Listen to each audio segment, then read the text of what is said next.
Hello, hello, hello. Welcome to Cup to Hook Movie Night. Longmire, Season 1, Episode 10, and Season 2, Episode 1. Hello, Miss Jen. So glad to have you tonight. Hopefully all of our friends will be joining us very, very soon.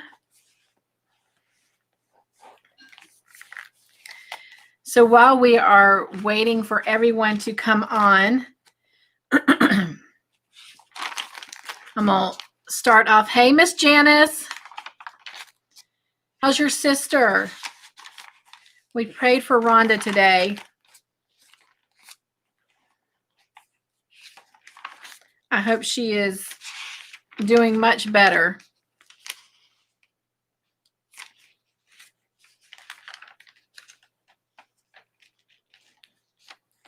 Hey, Beverly. Thank you for joining us. Glad to have you back. Oh, wow, Janice.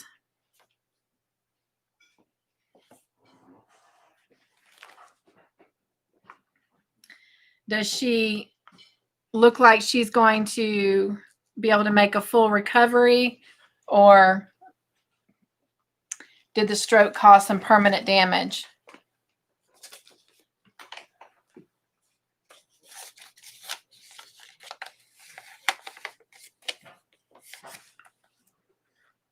Hello, Miss Roseanne. I hope y'all are ready for tonight. Whew, these were some good episodes.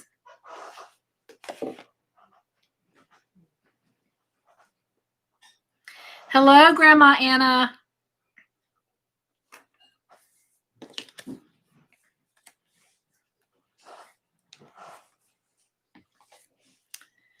Well, before we get started,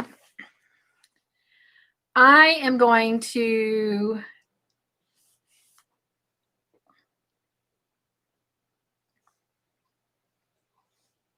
right, Janice, I hear you. Well, just know that we are continuing to pray for her.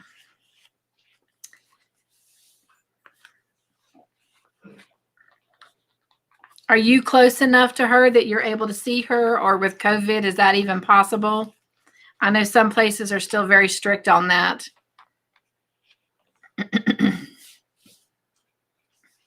So before we get started, I completely forgot to mention something earlier this evening on my Cup to Hook conversation. So hopefully these folks are going to be able to join us tonight. And if not, then I'll have to remember at another time. Oh, I'm sorry to hear that, Janice. I know some places are allowing it and some still are not, but nonetheless, it's for everyone's safety. But I know that makes it tough. So I'll be praying for you too. Tomorrow is Sylvia Olivo's birthday. So we want to give a birthday shout out to her. And then Sunday is Chris Daniels' birthday. And so both of them are big supporters of my channel, and they are on almost everything. And so I definitely want to wish them a happy birthday. And I asked everybody in my Cup to Hook conversation video earlier tonight that if you have not already sent me your birthday, please send me your birthday in the comment section so that I can make sure I have it. I definitely want to get to a point that I start sending everyone birthday wishes, shout outs, and eventually I would like to put everyone that has a birthday in a month in a drawing and pull somebody. Wish I could do everyone, but pull somebody to send a little birthday gift to. Not sure when that's going to start. It may be the first of the year. Give me some time to get everybody's birthdays. And that way I can start off fresh and everybody can have an equal chance. So I've got some coming in. So let me write these down real quick. I know some of you gave them to me last week, and I appreciate that.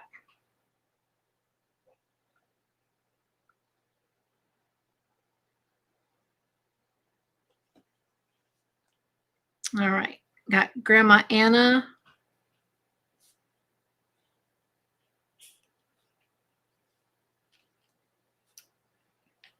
It's September 15th.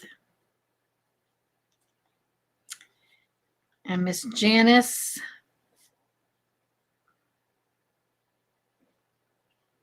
May 31st.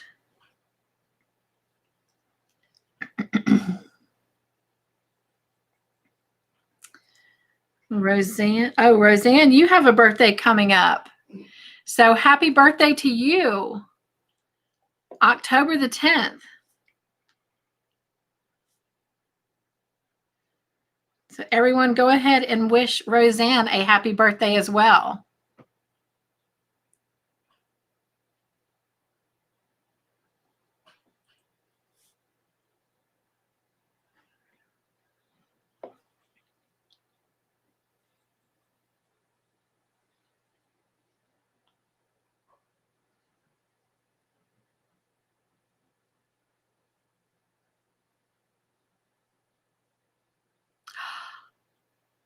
Oh my gosh, Grandma Anna, that is so exciting. You just found a sister and you're 9 months apart. Oh my gosh.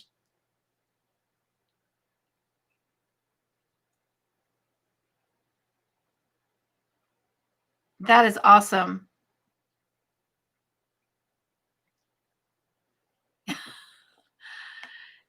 So with you saying that, does that mean that you guys actually live close too? That you're able to see each other?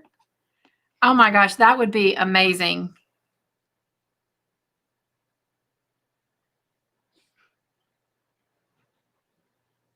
That's a storybook that I would read. Y'all ought to write a book about it. I will buy your first copy. Oh, wow. That is so exciting, though. So real quick, how did you find out that you had a sister?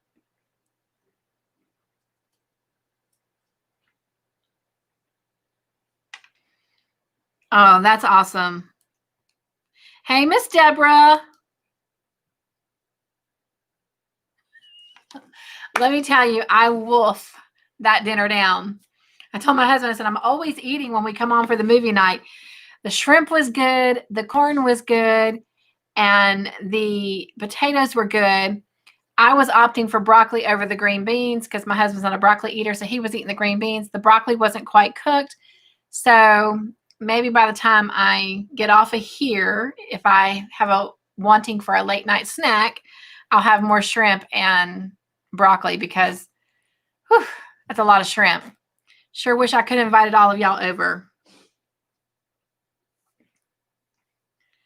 I did 23andMe for a university study and she popped up. That is so exciting though. Oh my gosh, Anna, that is so exciting.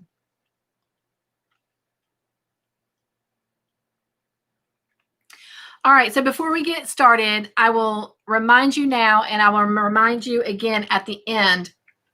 But remember that next Friday, we will not be meeting for our movie night because I will be going to Tennessee for the Women of Joy conference and I'll be leaving Friday morning. And hopefully next time I go, I will have succeeded enough with my YouTube channel that I can actually go live from my cell phone. But for now, I cannot. So I plan on taking pictures. Hey, Dana, welcome back. And some movie clips so that I can share the experience with you. So be sure and mark your calendar that we are not meeting next Friday.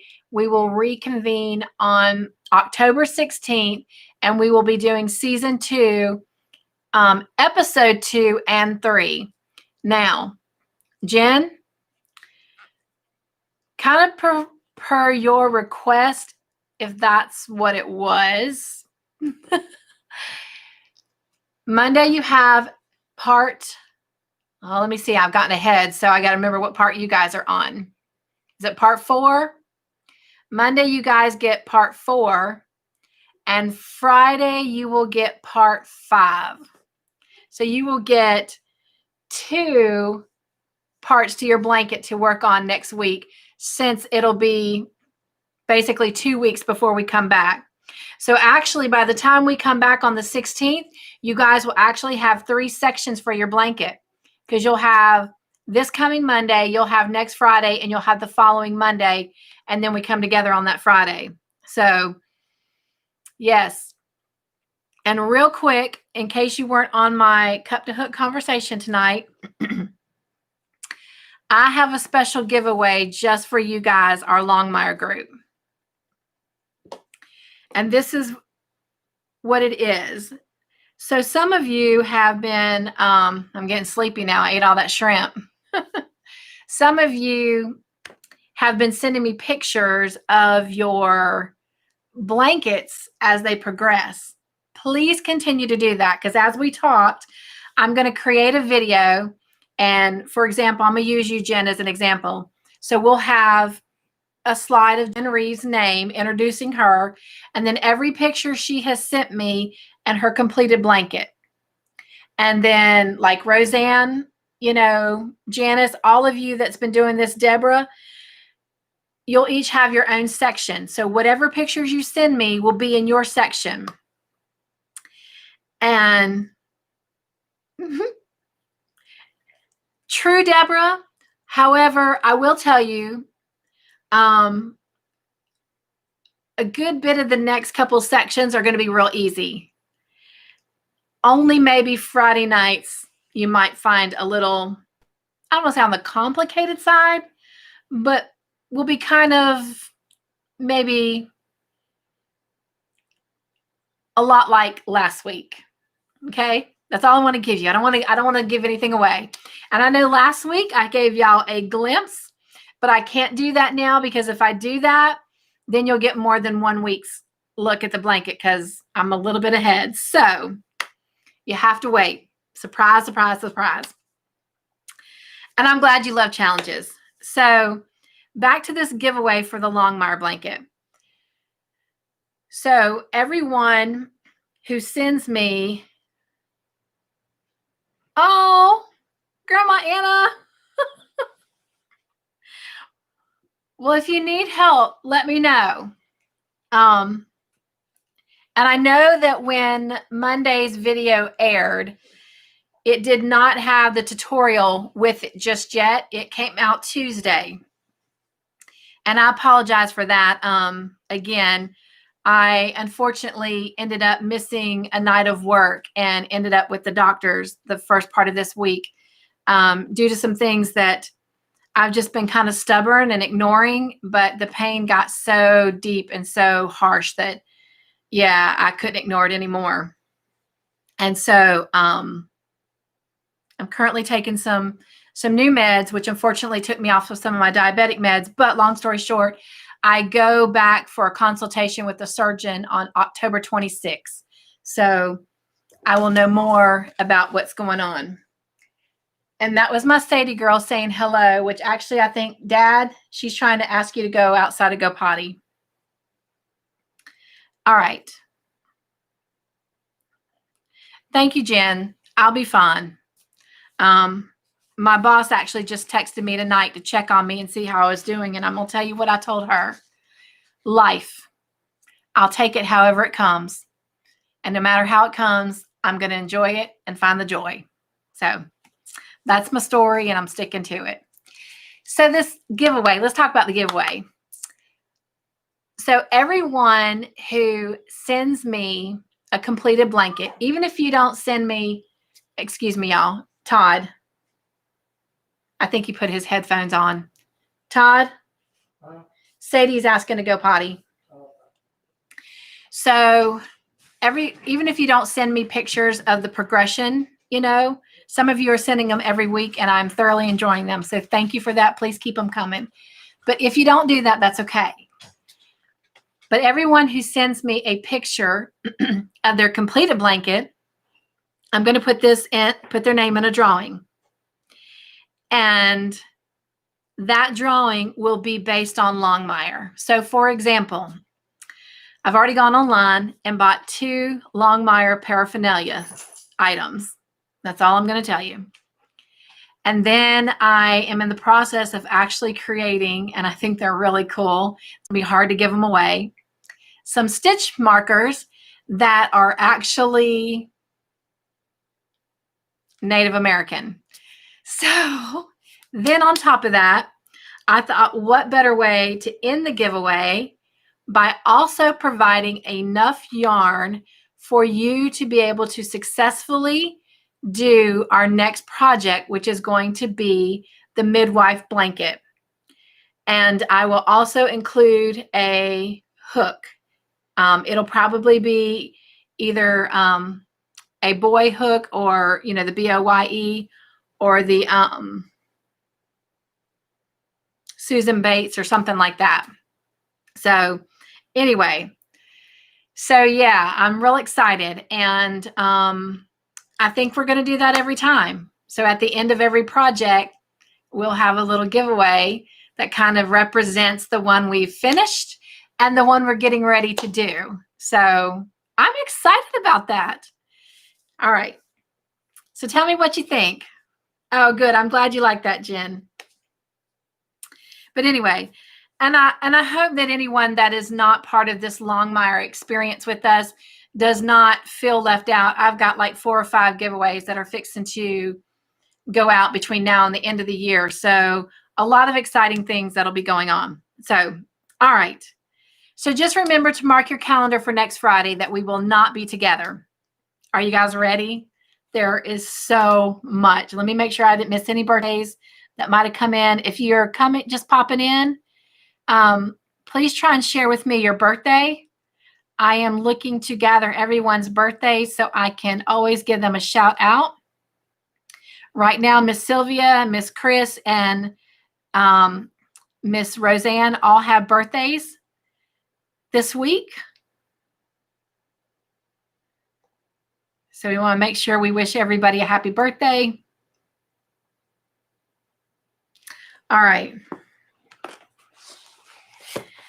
Do you want to know how many questions I have for each episode, or you want me just to ask the questions?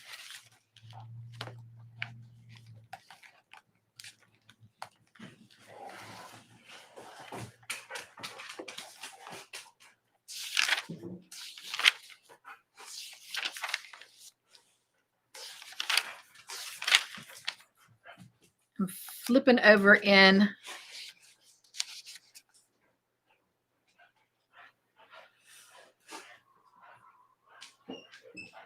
let's see.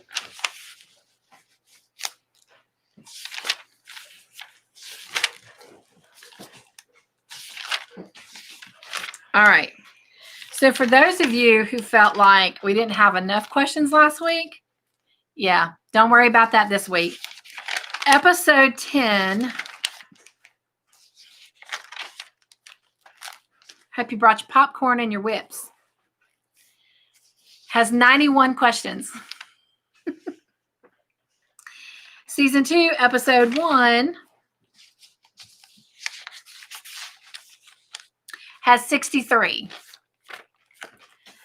So let's go. All right, so episode 10 was called Unfinished Business. And wow, oh my gosh. I don't know about y'all, but again, I never heard of Longmire until you guys mentioned it for us to watch.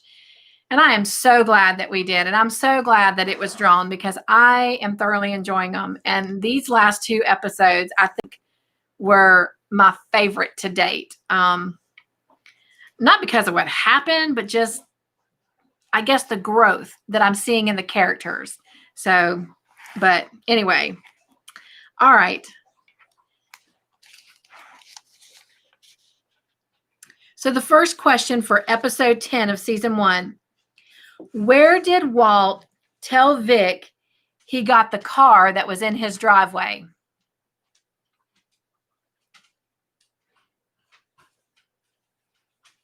I'm going to get my whip going. In case y'all weren't on the conversations, this is my pocket shawl that I'm working on. This is the one I'm designing to put on as a tutorial for y'all. That's correct, Jen. He rented it. He said he rented it. All right. And I'm pretty sure I did not. So just an extra question. Not that we need one more to make what, 93? No, 92. Whose car was it?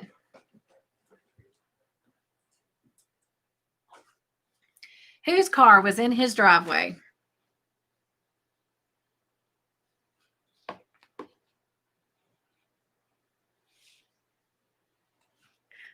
Oh, sweet, Grandma Anna. I will look at it. Yes, Jen, it was Lizzie's. Roseanne, you're correct. It was Lizzie's car.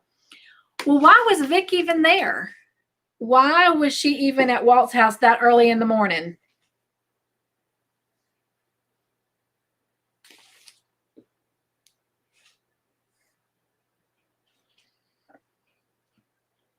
Yes, Grandma Anna.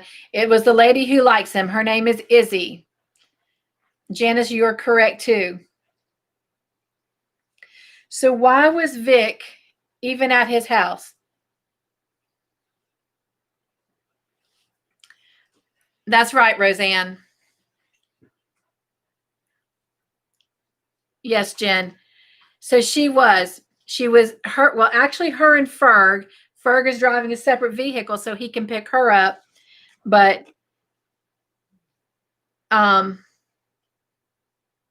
they were bringing actually she was there to pick Ferg up because Ferg was bringing Walt's Bronco back.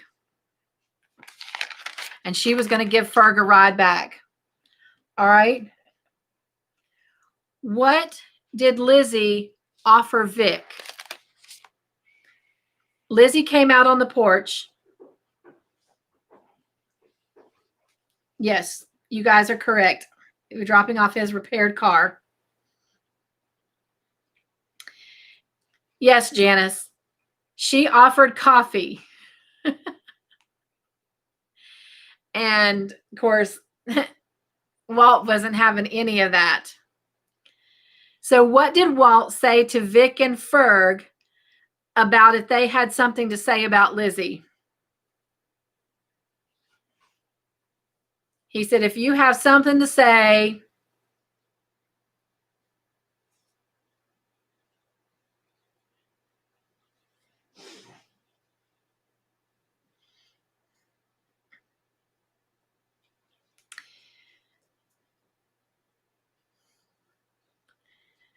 Y'all are on the right line. Y'all are saying, don't say it. He said, if you have something to say about Lizzie, you better think twice about it. In other words, what you're saying, don't say nothing. All right. So going into the next scene, who called Walt on the phone? Walt got a phone call. Who called him?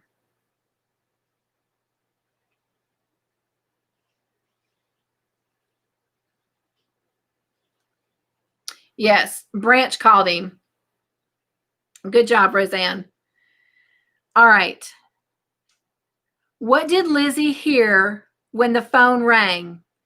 So they're walking back in and the phone rings and Lizzie hears something. What did she hear that kind of made her stop in her tracks a little bit?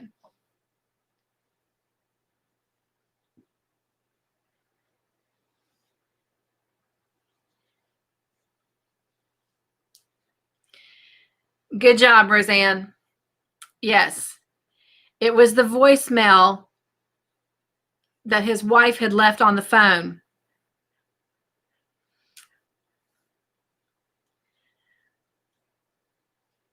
All right, so now we're at the scene. Branch has called him because there's a victim. Well, there's a body. All right. What was in the dead boy's body?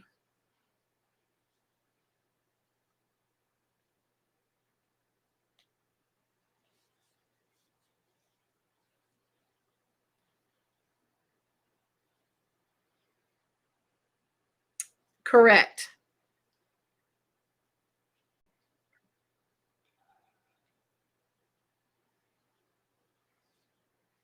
Uh-oh.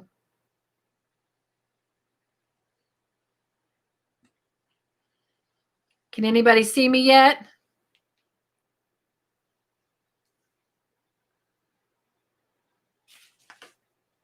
Okay. I got Roseanne back. Got Janice back. Oh, not Anna. Jen's back. Anna, if you have to, you might have to click out and come back in.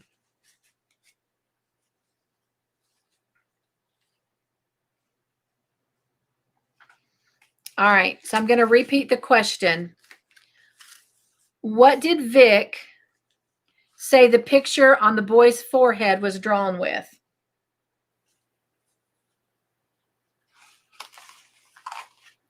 Oh, wow. Anna's still buffering.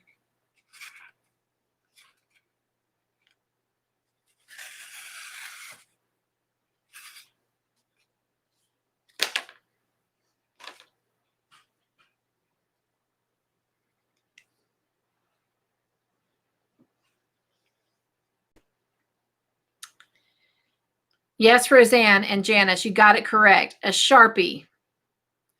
And specifically, Roseanne, you're right. It was a red Sharpie.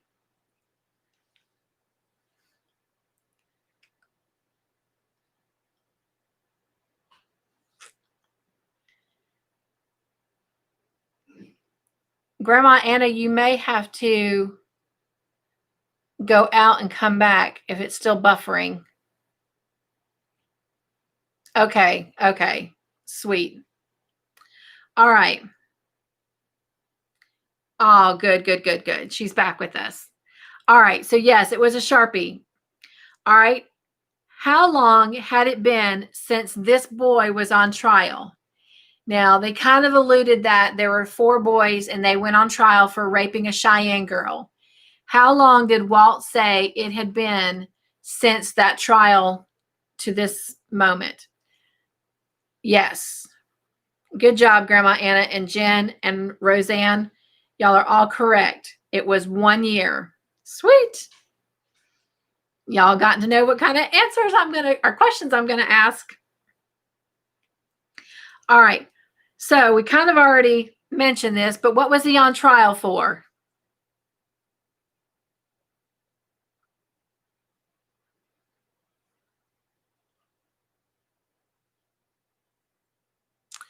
That's right.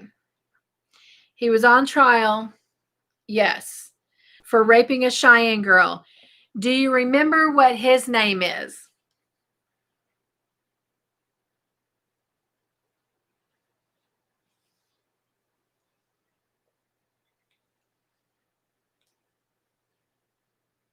Do you remember what the boy's name is?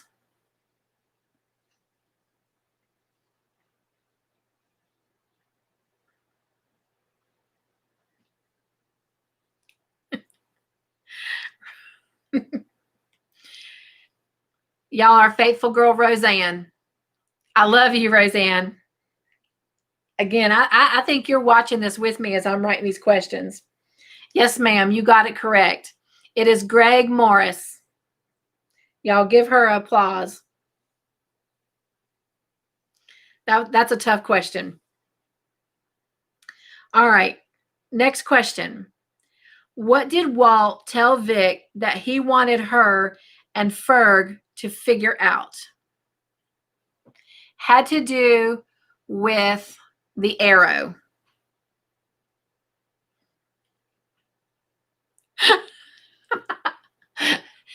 Roseanne, Jen's calling you a brown noser.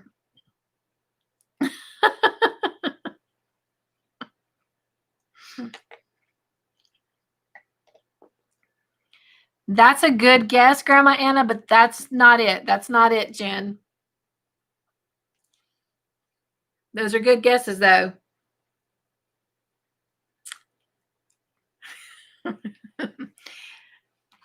Ding, ding, ding. Roseanne's got it. If the shooter was an amateur or a professional.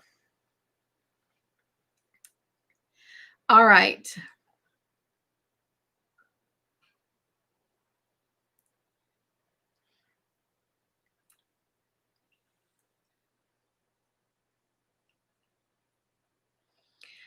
So after Walt leaves the boy's body, who does he go to see?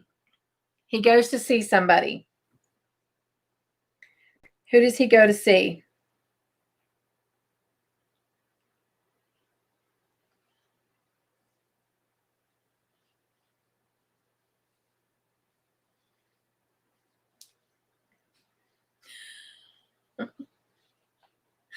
For a minute, Jen, I thought you were saying Roseanne, but you're clapping for her. Yes.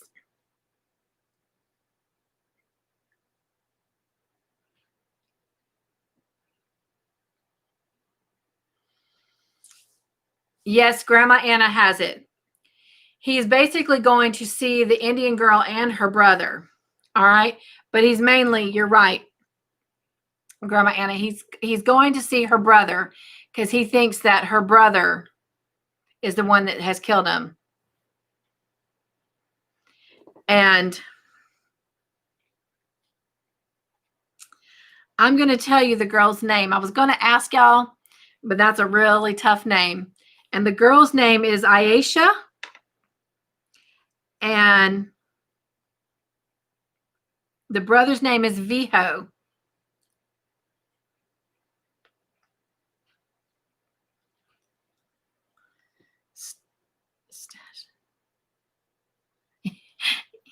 Yes. All right.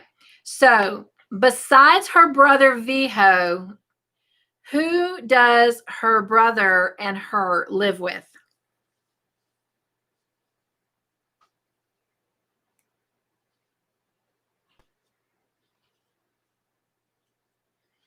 Roseanne's my A+ student.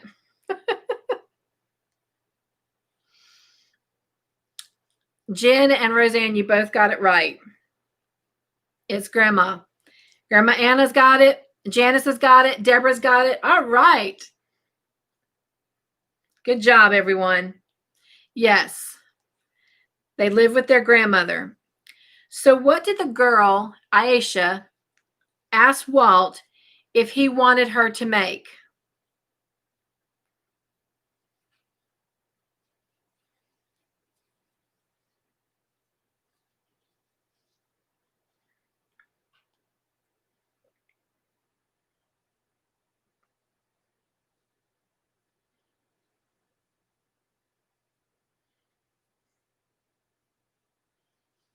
Yes. You are all correct. Lemonade. And you can tell, even after what's happened, there's such an innocence about her. All right. So while Walt is talking to them, what did the grandmother ask Viho to show Walt?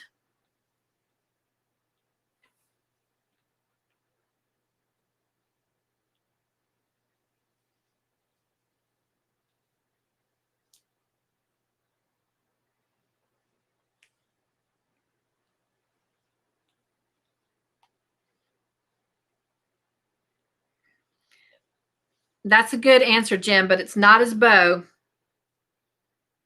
He's asking the boy questions.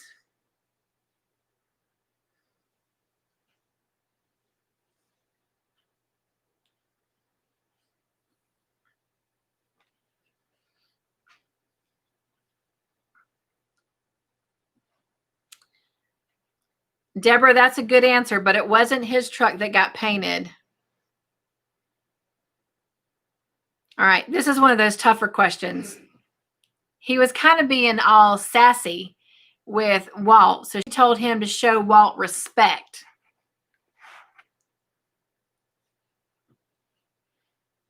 All right.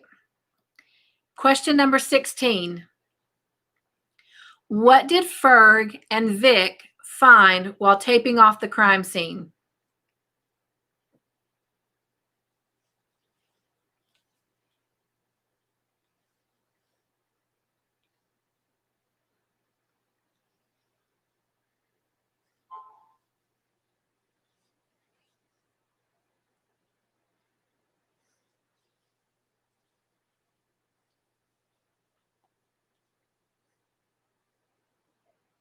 Yes, you guys have got it, Jen and Roseanne.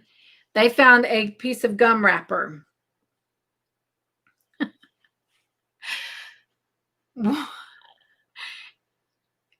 Good job, Grandma Anna. What did Ferg say about the gum wrapper? I found this to be funny.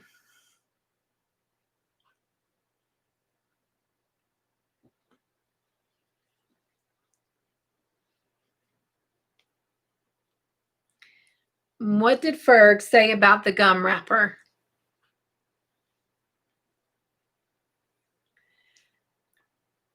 Good job, Jen. Grandma Anna, y'all got the correct answer.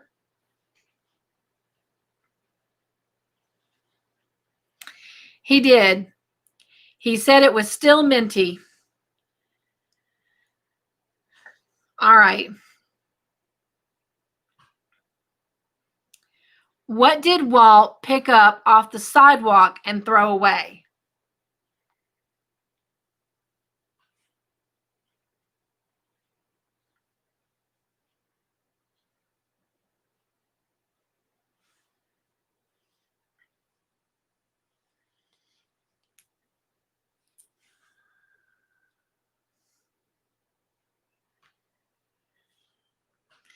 All right. Good job, Grandma Anna and Roseanne. You are correct. It was a cigarette butt, which in a sense, Jen, is garbage.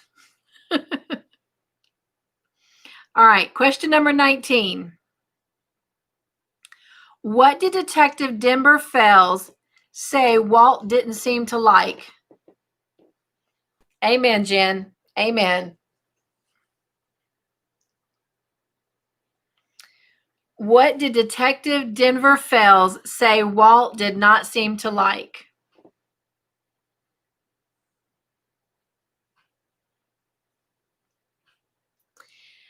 True, Grandma Anna, but something more specific. You're very, very warm, though.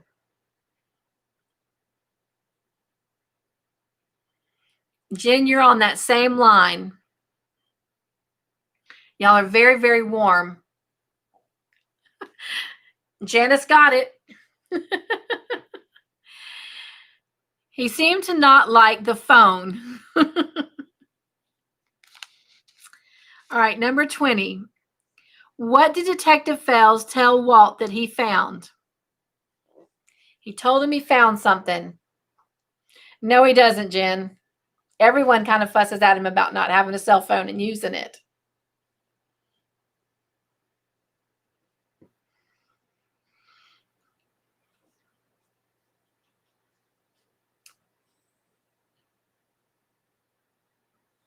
All right. You are all correct, but Jen gave me the answer that I was looking more for, and that's the murderer of his wife, the man that killed his wife.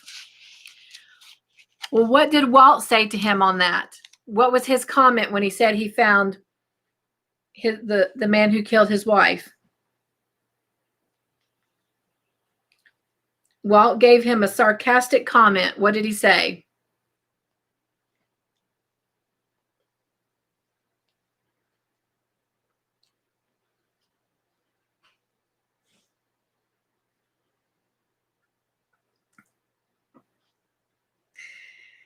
Yes, ma'am, Roseanne.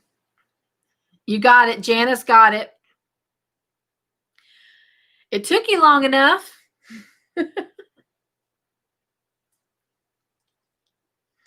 All right. Moving on. Who did Walt call and tell that the detective from Denver was in town?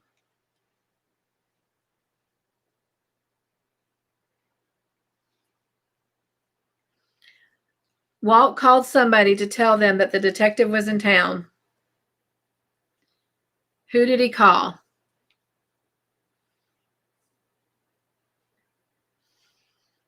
Yes. Everyone who said Henry got it correct. The correct answer is Henry. Good job. All right. Number 23. What did the guy with the bow call Vic, and she said that is the last time you will call me that. And the only reason I put this in is it just shows more of Vic's personality, and Grandma Anna has it. He called her Vicky. Yes, Jen, you got it. Roseanne. And she's like, that is the last time you'll call me that. So apparently she does not go by Vicky at all.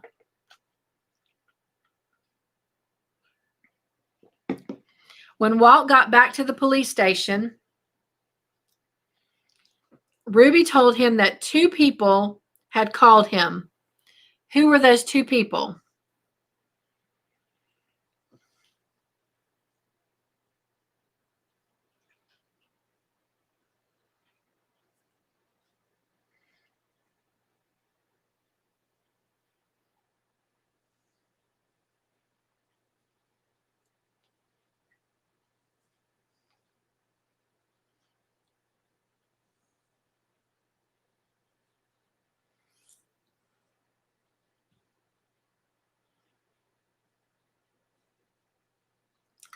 All right, Roseanne,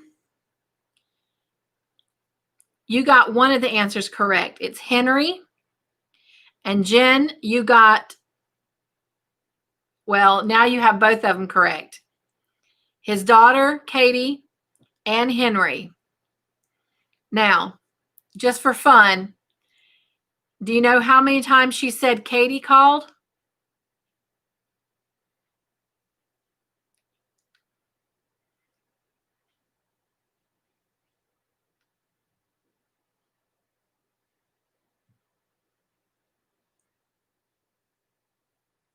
It's not 5. Jen's got it. Twice. Another one. How many times did Henry call? Katie called twice, and Henry called how many times?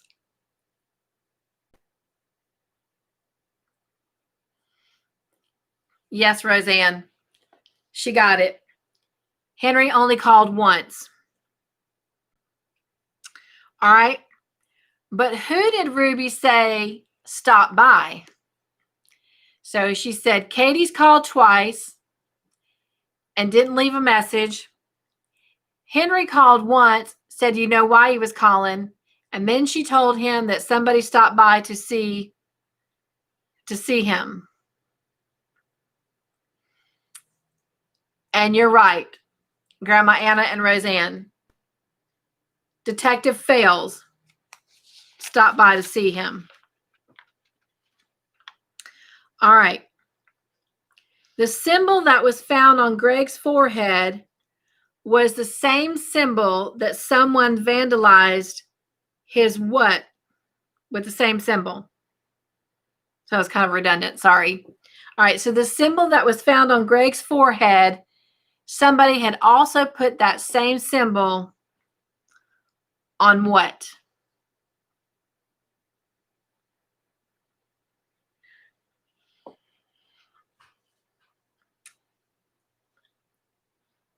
Yes.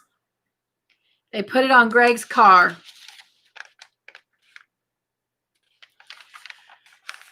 Who does Branch think is responsible for all this?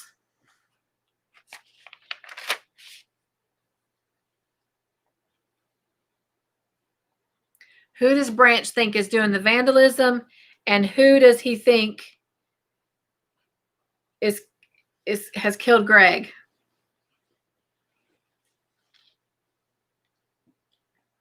Grandma Anna and Jen, you both got it right. It is Viho, Aisha's brother. All right. Now Walt goes to see Jake. That's one of the 4 boys. So Greg is dead, and there's 3 other boys that went on trial for this rape. He goes to see Jake and asks questions. What did Jake tell Walt he did not like?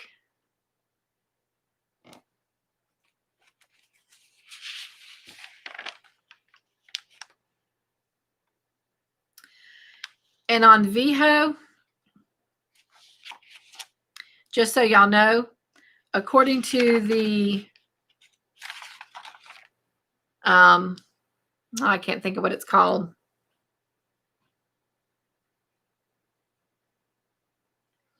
You know, when it puts the words up on the screen, I can't think of what it's called right now. Anyway, they spelled it V-E-H-O. And you're asking me these.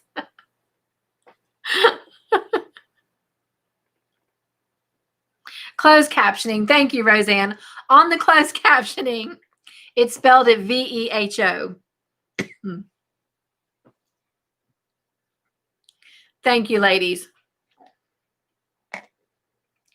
That's that shrimp affecting my brain.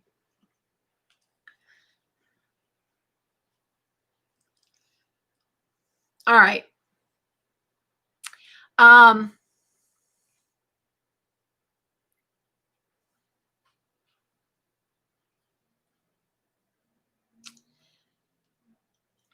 right, so those are not the answer.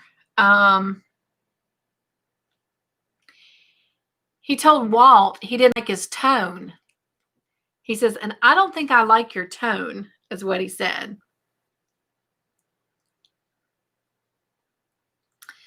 So now Walt has gone to see Rich, which Rich is short for Richard. His name is Richard, or at least that's the name they read off in the trial.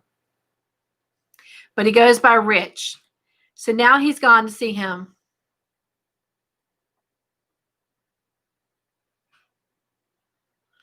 Oh, how fun, Grandma Anna. Well, congratulations to your grandson's first birthday.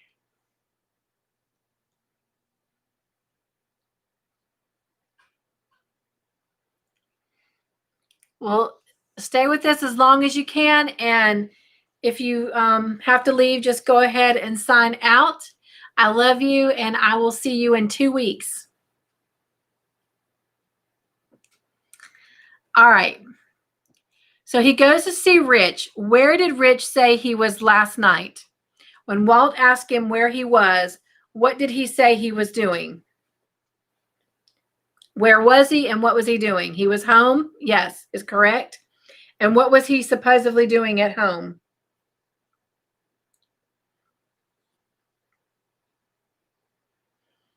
That's correct. He was at home studying, doing his homework.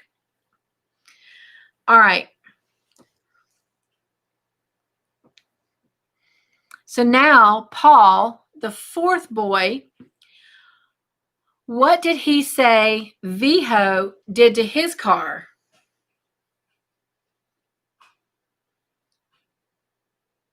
Somebody brought this up earlier.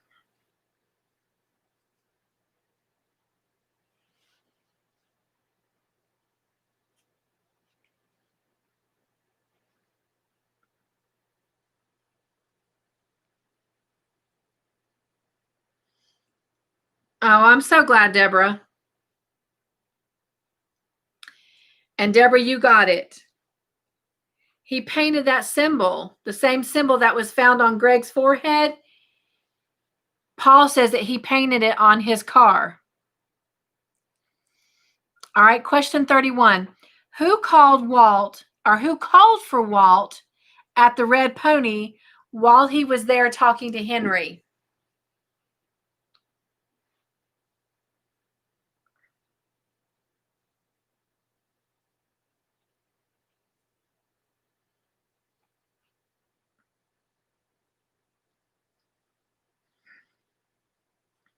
Jen, you have the correct answer. Deborah, you have the correct answer. It was Ruby. Ruby called him. Why did she call him?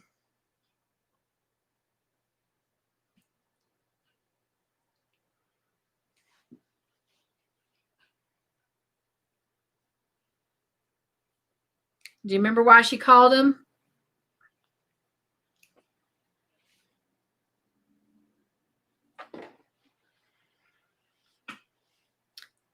Those are great answers, but it's not the right one yet.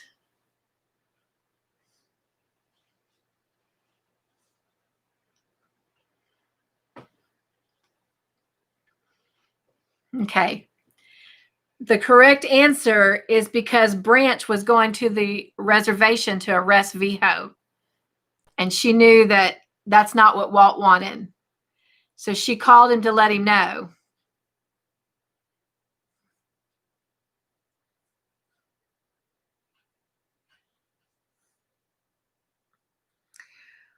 So when Walt caught up with Branch, what did they end up doing?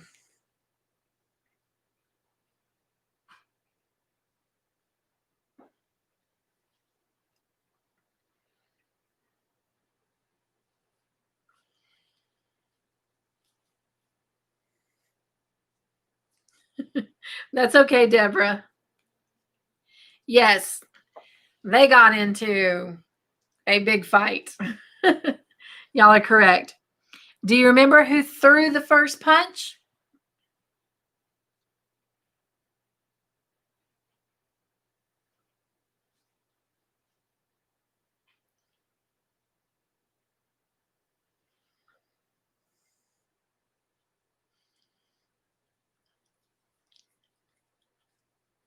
Grandma Anna, you have the correct answer.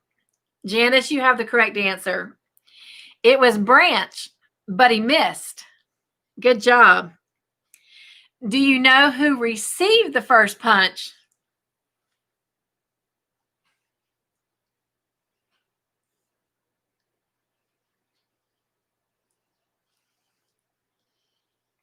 Yes, it was Branch. Y'all, my pocket shawl is so heavy I can't keep it on my lap to crochet. Yes. So Branch threw the first punch and missed, and then Walt threw a punch and Branch got it. All right. What did Walt tell Branch was something you can't buy? It takes time.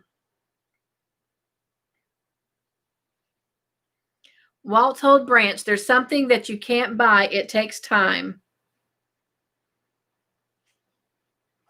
And this is in reference to Branch wanting to go arrest Viho and Walt not wanting to. And Deborah, good job. Deborah has the right answer. It is experience.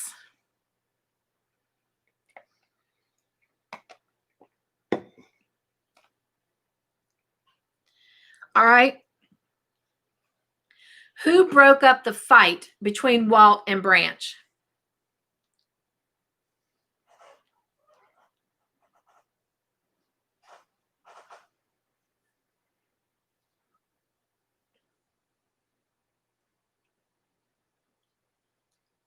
Very good, ladies. Roseanne has it. Grandma Anna has it. Jen has it. Janice has it. Yes, it was Vic. Vic broke up the fight. What did she say she should arrest both of them for?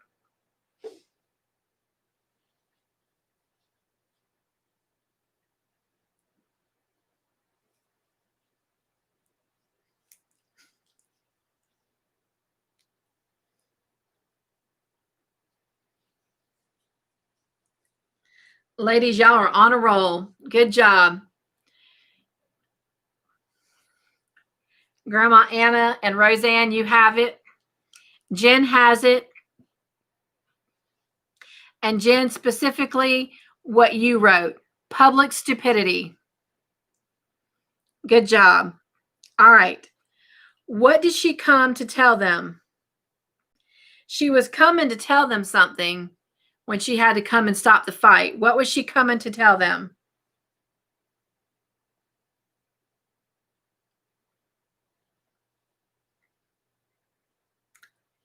Yes, Grandma Anna, you are correct. Good job, Roseanne. Good job, Jen. Deborah, Janice, good job, ladies. Yes. That another arrow just harpooned another kid. Do you know which one it was? We have Paul, Rich, and Jake. Which one of those three boys was it? Do you know?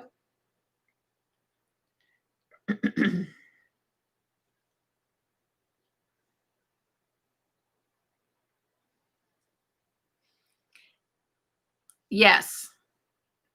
Jen has it. Deborah has it.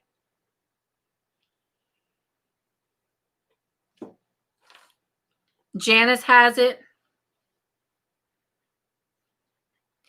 It was Paul.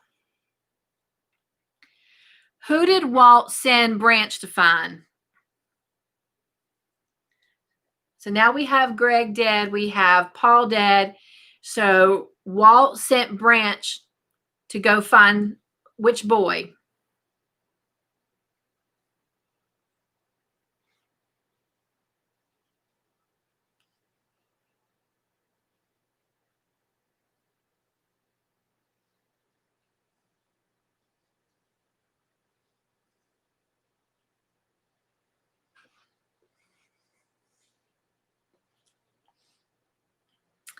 It wasn't Rich. It was Jake. He sent him to go find Jake.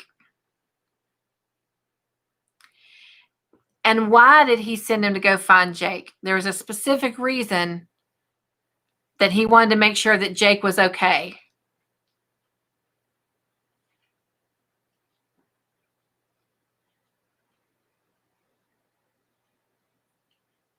They're all at the drive-in.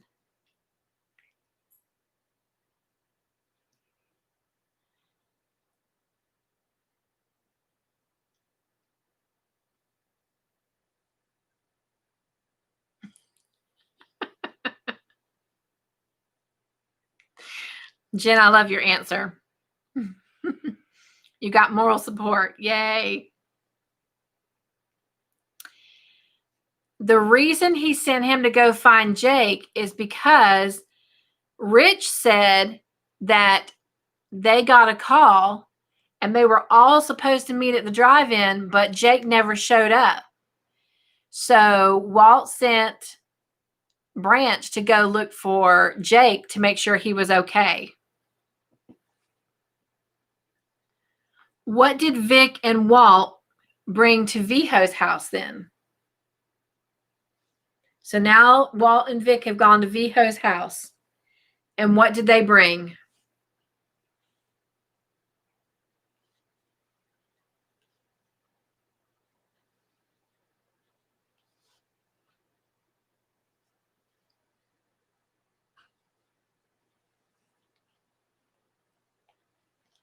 Yes, Jen, you are correct. They brought a warrant. All right.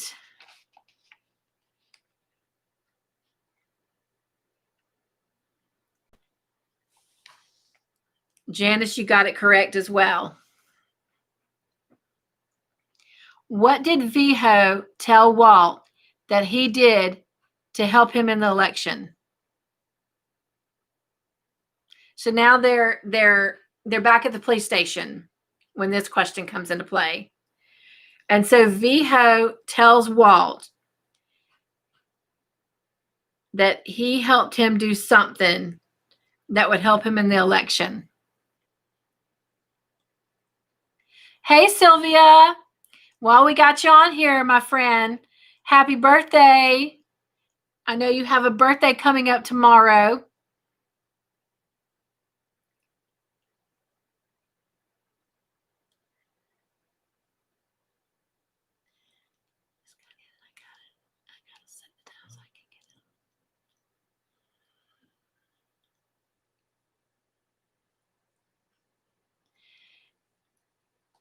Yes. So, Sylvia, are you on Eastern Standard Time, love? What time zone are you on? Wait, you're in California, so if it's 10 now, it should be 7 o'clock your time, I believe. Is it 7 o'clock your time right now?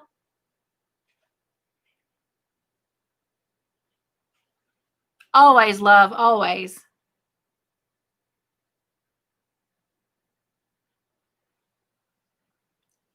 Thank you, ladies, for wishing her a happy birthday. She is a sweet, sweet lady.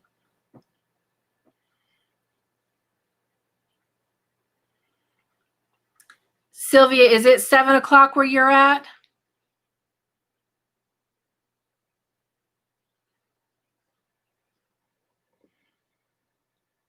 Because when my son was there a month ago,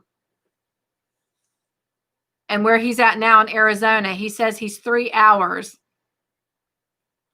behind.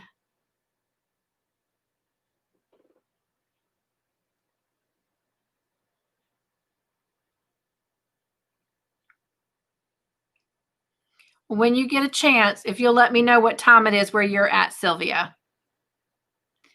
Okay.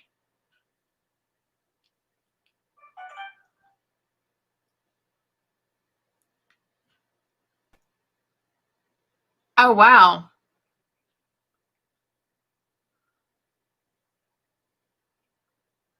Oh, sweet, Deborah. Well, my middle son is stationed as a Marine in Yuma, Arizona. Sweet. All right. So, Sylvia, this movie night, it actually will start at 6 o'clock your time because we start at 9 o'clock my time. So it'll be at 6 o'clock your time. And so real quick, the Bible study chats then will start at 1 o'clock in the afternoon your time. And the Cup to Hook conversations will start at 4 o'clock your time. And then this movie night will start at 5 o'clock, 6 o'clock. 6 o'clock. So 1 p.m., 4 p.m., and 6 p.m. on Fridays. Those are the only 3 lives I currently do, unless I do like a surprise pop-up one, which I may do next Wednesday just to say hey before I leave on my trip. I will, Grandma Anna. Thank you for that. All right. So let's see. We were on...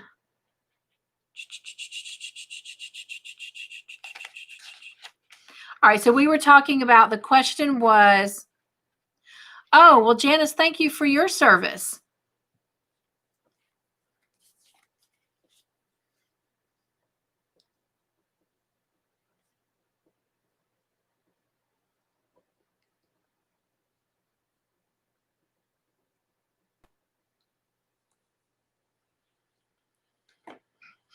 My dad did 30 years in Navy, brother did 15 years in Marine, and my son did 4 in the Marines. Thank all of your family for their service. Wow, that is awesome. You're so welcome, Sylvia.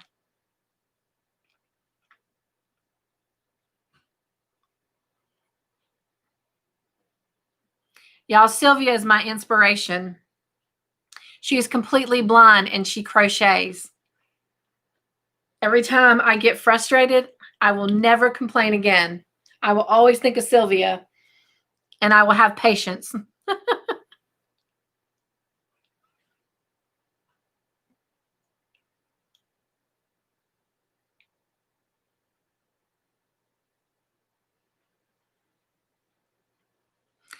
So real quick, Deborah,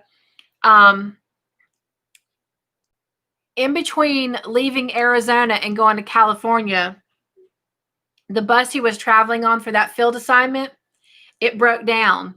And he literally sent me pictures of humongous, I mean like the size of my hand, spiders crawling on the ground.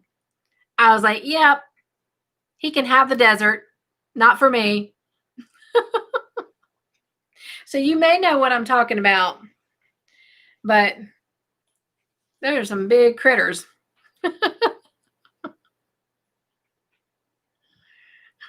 I know, right, Grandma Anna? Was that what it is, tarantula migration? And you know what, now that you say that, they did have those little hairy fibers all over their legs like tarantulas do, so that makes sense. I told him he better be careful and make sure all of his bags are sealed up tight while they were on the side of that road, because they had to sit outside the bus with all their stuff. Woo! They don't need to be mating. They don't need to make anymore.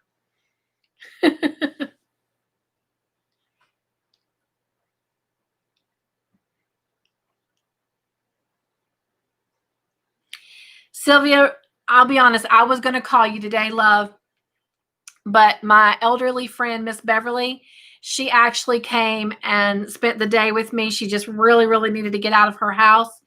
She used to volunteer at the hospital until COVID hit. So literally the only time she leaves is when someone picks her up for church or for a hair appointment, or if I pick her up to take her grocery shopping or bring her over here. And bless her heart, I was working in my studio all day, but we just listened to music and she did her thing, playing her games on her phone, and I did my work. But that's why I did not call you. And if we get off of here, I will try to call you and we can talk maybe briefly, because I think you actually sent me your phone number. So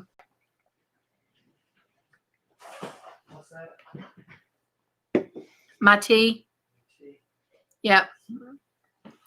I'm starting to lose my voice. Thank you. My back yet? Oh, sweet, sweet. Okay. All right. So I was telling Sylvia. Thank you, Jen. I appreciate it if everybody hits the thumbs up. So I was telling Sylvia that my husband and I celebrate our 15th anniversary this past Tuesday, and tonight we were eating shrimp fresh off the boat that a girlfriend of mine literally drove to Charleston to get. In fact, she's actually my hairdresser, and as you can tell, she did my hair. I'm a different color. Not sure about it yet, but anyway, I'm used to I was born blonde, and then it turned red. I kind of dyed it a chestnut brown, and so this is where we're at. So anyway, I'm really full, Sylvia, so I'm going to do my best. We've got Jen Reeves with us. We've got Deborah DeWitt. We've got Janice Urfer. We've got Miss Roseanne Alexander. Grandma Anna, who just said she liked it. And so I was reading her comment while trying to say her name. And let's see. I said Jen, Roseanne, Deborah, Janice, Grandma Anna. Am I leaving anybody out?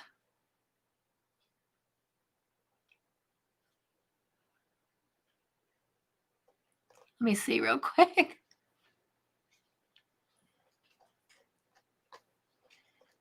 If I didn't call your name, put it in here real quick.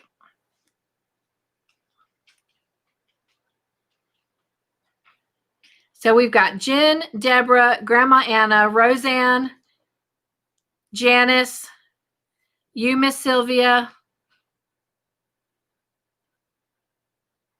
And I feel like I'm leaving someone else out.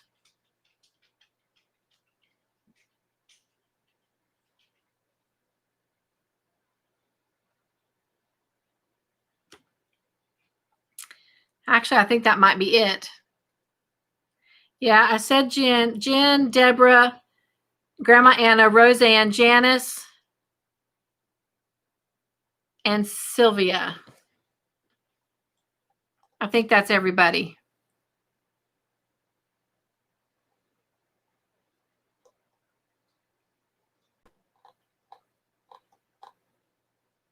So that's who we have with us right now, Sylvia.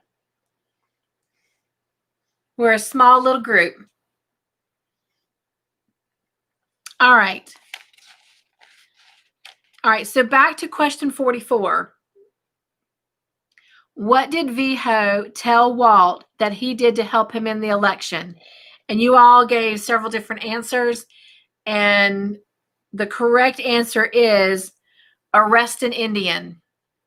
He said that by arresting an Indian would actually help him in the election. Not really sure about what VHO meant by that, because I don't know.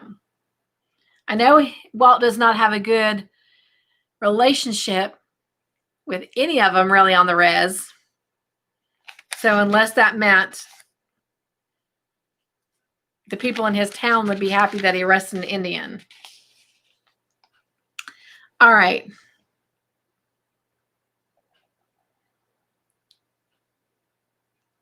True that, Jen. More white people would vote for him. True that, true that. All right.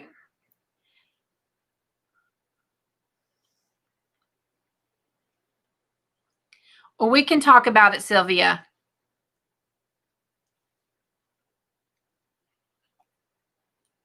We'll talk about it. And that way I can answer any questions you have one-on-one. All right.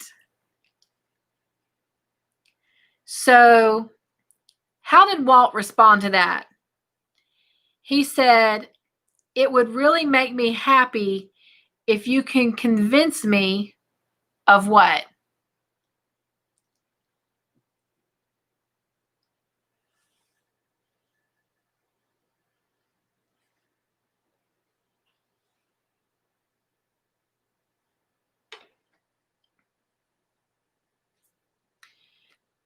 You're right, Jen. His innocence, that he had nothing to do with it.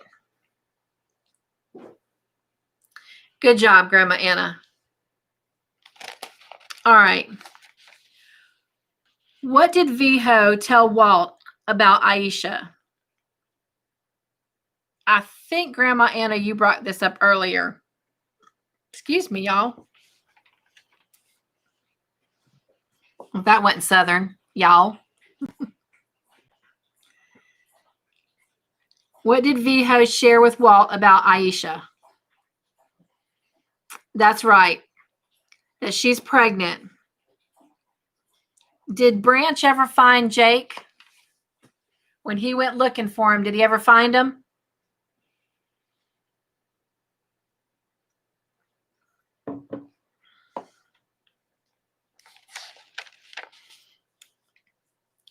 Ladies, you are all right that Aisha was pregnant. She was having a baby.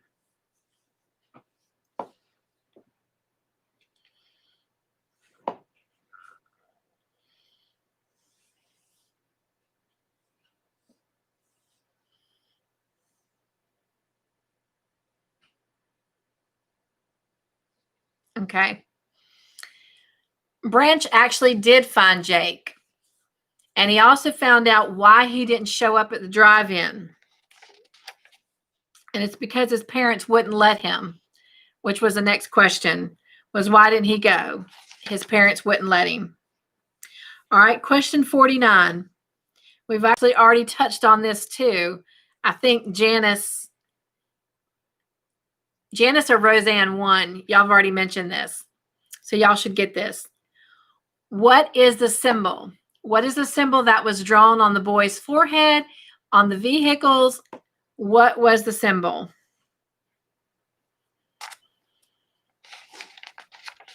And Jen, you got it. Janice got it. Roseanne got it. Grandma Anna got it. Good job, ladies. Yes, it was an owl. And in Cheyenne, what does an owl stand for? Messenger of what?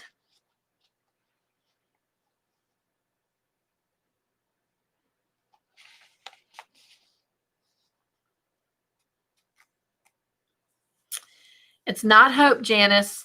Yes, Jen. So in Cheyenne, an owl stands for messenger of death. Good job, Deborah. Good job, Jen. All right. So now we're at the jail. Why does Henry show up at the jail?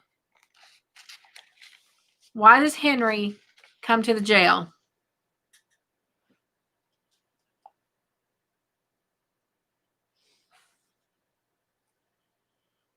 Henry wasn't happy. He was not on a happy mission going to the jail. Why was he there?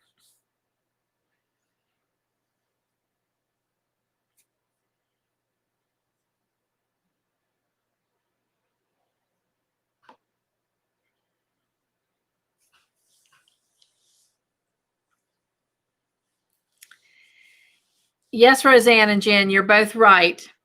He was there because, number one, they had arrested Viho. And yes. And so the next question you guys just answered as well. What did Henry tell Viho not to do until he had a lawyer? He shared his rights to him, and he told him not to speak to Walt or Branch. All right.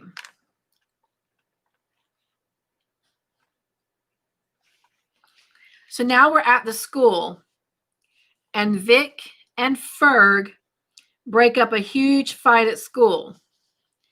And Vic said, anyone still standing here when I count to 3 will go where?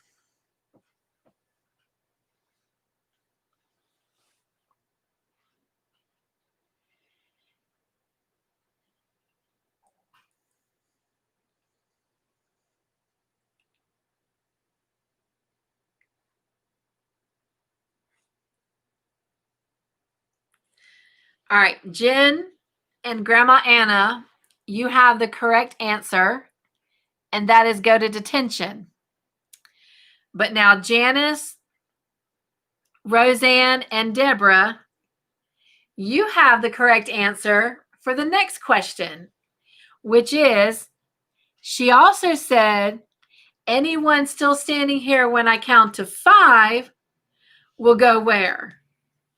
And you're right, Grandma Anna. After 5, they will go to jail. So if she counts to 3 and they're still present, detention. If they're still there after 5, they're going to jail. What was the fight even about?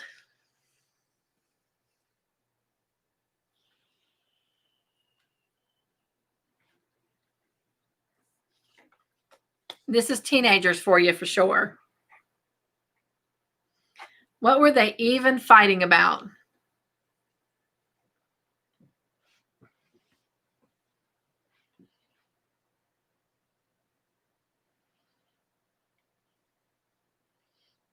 Dan is correct. Jen is correct.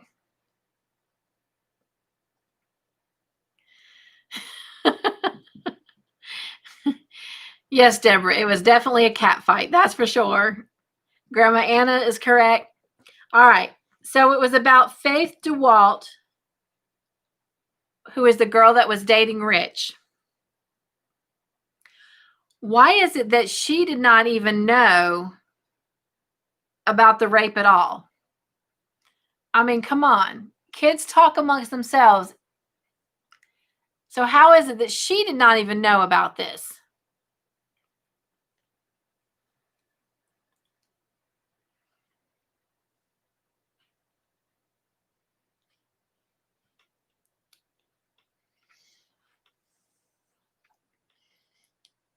Everyone got it right. Jen, Roseanne, Grandma Anna, Janice, you're correct. She's new at the school. Her family just moved there from Seattle. So at this point, how long had Faith and Rich actually been broken up? Yes, Deborah, she was definitely a newbie. Welcome back, Sylvia.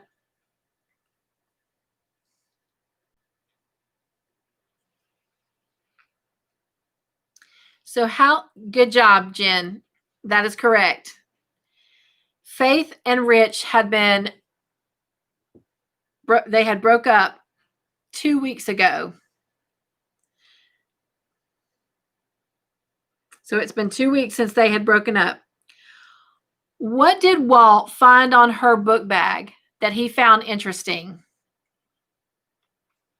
He found something on Faith's book bag that he thought was pretty interesting.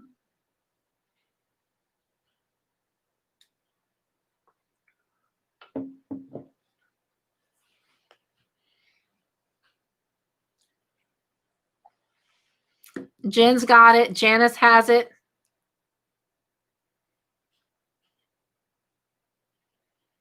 Grandma Anna has it. Good job, ladies. Yes, it was an archery patch. She said her friends back home started a club after reading what books?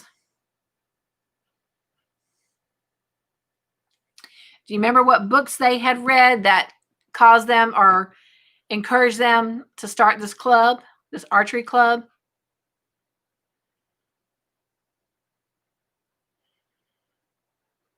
I was gonna say, I've never read the books, but I've watched the movies. I actually own the movies, the whole series. I love them. Yes, Janice, you are correct. Grandma Anna's got it as well. The Hunger Games. So after her and her friends read the books of the Hunger Games, they decided to start this archery club. Who was she teaching to shoot the compound bow? So Jen, you and your husband, here's where the compound bow comes in.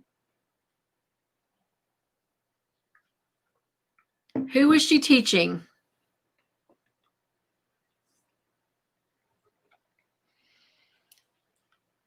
Janice has it. Grandma Anna has it. Roseanne has it. And the correct answer is Rich. She was teaching Rich how to do it, who was her former boyfriend. So now that we've learned that Rich has also been learning how to shoot a compound bow, because we learned in the beginning specifically that it had to have been a compound bow that actually shot the boys. So who went to Rich's house then? Two people. Two people went to Rich's house. One was Walt, and who went with Walt?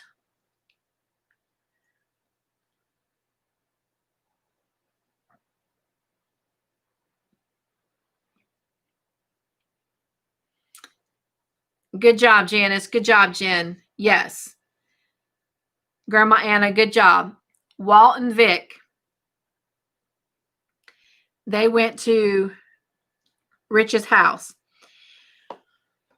When Rich saw Walt, he asked if there had been another murder, but Walt told him no, but that he was there to talk about Rich's what? He wasn't there to tell him there'd been another murder. He told him he was there to talk about something to do with Rich.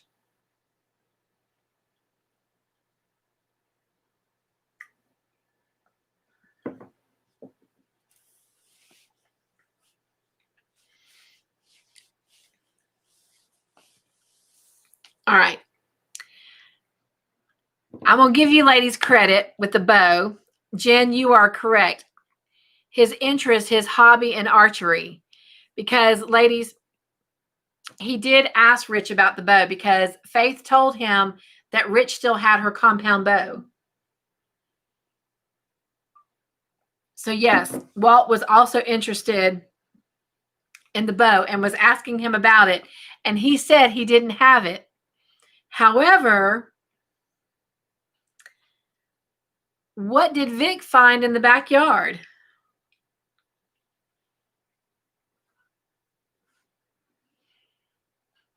That basically collaborated that Rich was lying. Yes, Janet. She found targets. Do you know what? There you go, Jen. Phone book targets. She found 2 phone book targets. So question 64.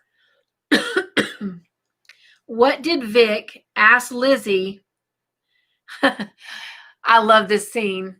This scene was classic.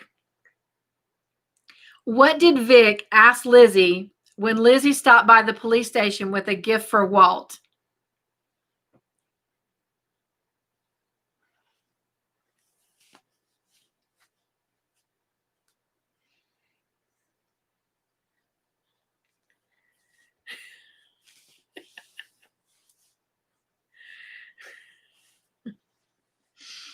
I think y'all like this scene too. Yes. She asked her, what her intentions with Walt were. And Lizzie said that they were not rushing into anything, that it was a G-rated kind of evening, but she was hoping for what kind of a night?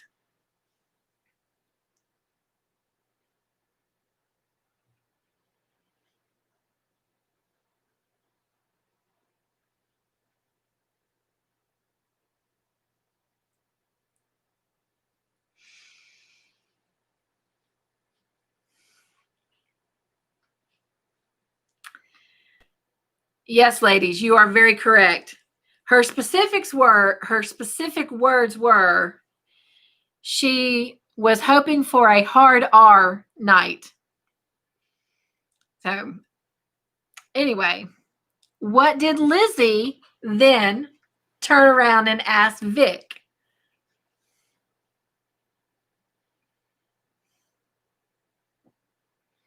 Yeah, Roseanne, I'm not sure. What's the difference between R-rated and hard R? Is that like, I don't want to know. Never mind. All right. Yes, Jen, you are correct. Lizzie turned around and asked Vic, well, what are your intentions?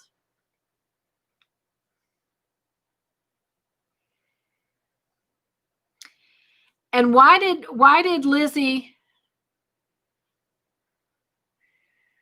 Yes, y'all are all correct. And yes, Roseanne, that leads into these next questions.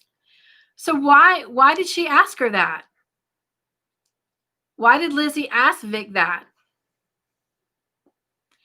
And Roseanne, you've brought up one. One was about her wedding ring. And basically, she works with all these men, but she doesn't wear her wedding ring. That's correct, Jen.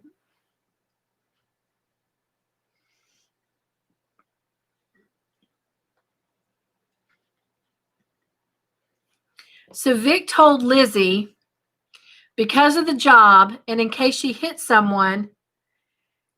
And who did Lizzie say did not wear a ring and also wasn't a cop? So in other words, Vic says, I don't wear one because I might have to hit somebody. And Lizzie said, well, somebody I know didn't wear their ring and they weren't a cop. And Jen, you've got it. Grandma Anna, you have it.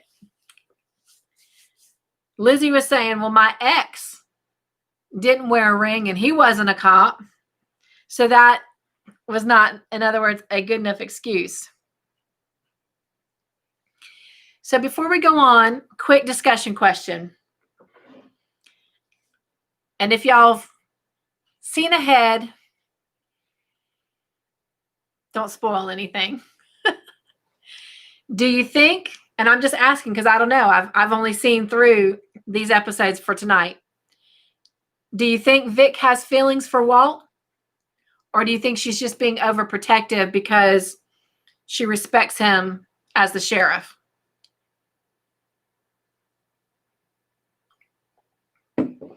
So that's not a question, that's a discussion question.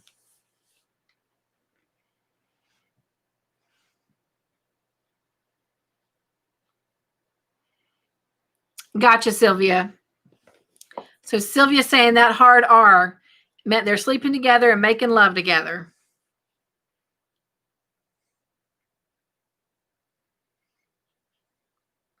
Some say they don't think she's in love with him. Some say she's being overprotective. Some says both. I don't know. I guess we'll have to wait and find out, right? My take is, until this scene and the next episode, I thought maybe, because remember, they've only been working together when the show starts. They've only been working together 6 months. We're 10 episodes in. So I don't even think it's been quite a full year, because when she came, it was kind of like early spring, and now we're starting to get snowfall here and there halfway through this first season. Because if you remember, well, there was snow falling like the second or third episode with the guy that was found. Remember, it started snowing after he was killed. Me neither, Grandma Anna. I haven't watched anything but these. So she's not been with Walt definitely less than a year. So I kind of was under the impression, kind of like what, let me see who said it, that Roseanne said. She's just being kind of overprotective. He's her boss. He's the sheriff, you know, a coworker, a friend. But then this scene happens, and then in the next episode, which we're not going to jump into yet, but she just seems like, I mean, she wants that Burger King mentality, her way, right away, right now, right now, right now. And that's how one would act if they have like these feelings. So I don't know. I guess we'll have to find out. And see, Jen, that's kind of what I was looking at before these episodes, that it was more like a father figure because, I mean, let's face it. I mean, he's old enough to be her dad. I mean, clearly she's a little bit maybe older than Katie, but not by much. I think her and Katie are very close. Well, Deborah, thank you for clarifying that for this East Coast Southern girl. So in case you didn't catch it, she says it snows in Wyoming long into the spring. So, Grandma Anna, I do kind of lean more towards Jen's answer about seeing him more like a father figure. But I do agree with you that she's somewhat jealous of Lizzie. Not in a sexual sense, but more like kind of in a daughter pieing for time, you know? And okay, I don't want to go into that because that brings in next episode. All right, so we'll wait. So anyway, the bottom line is, I guess we'll find out. Time will tell. But I do think she is jealous of Lizzie taking his time, because before Walt was kind of a loner, and, you know, Vic is going through her own issues with her ex, and they're kind of off and on again, so to speak, that kind of looking out after Walt and taking care of him also gave her purpose. And if Lizzie comes along, that kind of takes away that purpose. So I guess we'll find out. And if some of you've watched ahead, well, you're probably sitting there laughing at the rest of us trying to figure this out. All right. So coming back to Lizzie and Vic, what did Vic do with the gift that Lizzie left for Walt? And to me, again, following that father figure, her actions of what she did kind of made me think more of like a spoiled brat.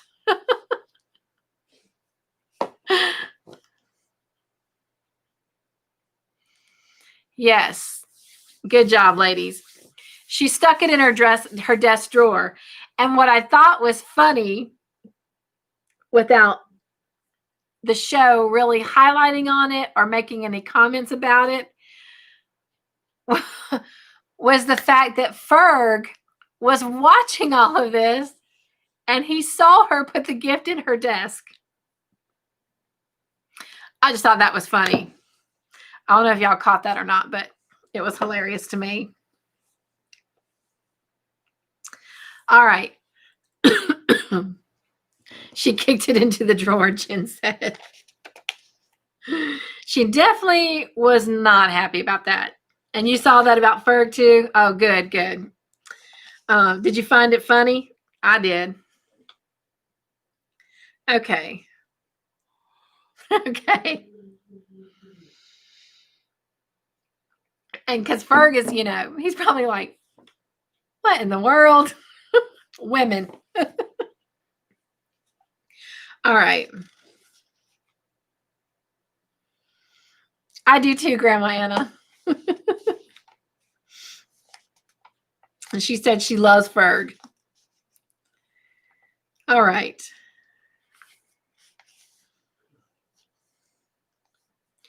Who did Walt tell Rich told him that Rich was a bad person? So let me say that again. Who did Walt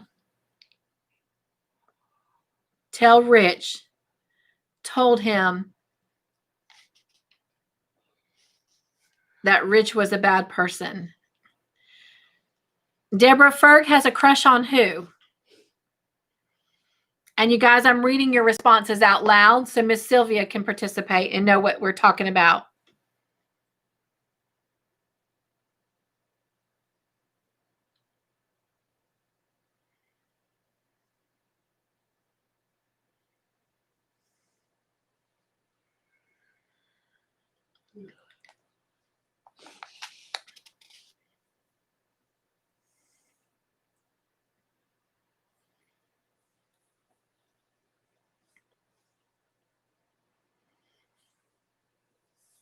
Okay. So I was waiting, Deborah, to see if you were going to tell me who you were saying Ferg had a crush on. Oh, Vic. Okay. I hadn't really picked up on that, but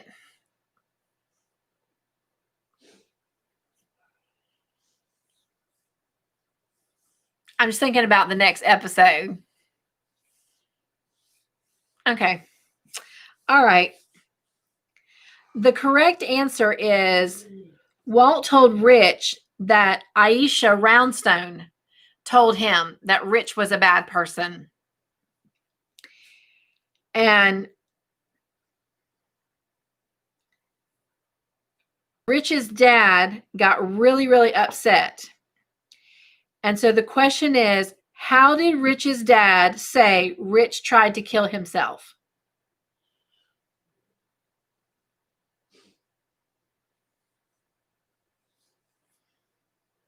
How did he say that his son tried to kill himself?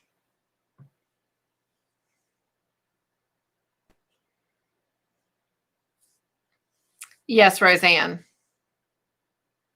Good job. Grandma Anna's got it. Janice has got it. Yes, he swallowed pills. All right. This is kind of going to be a trick question.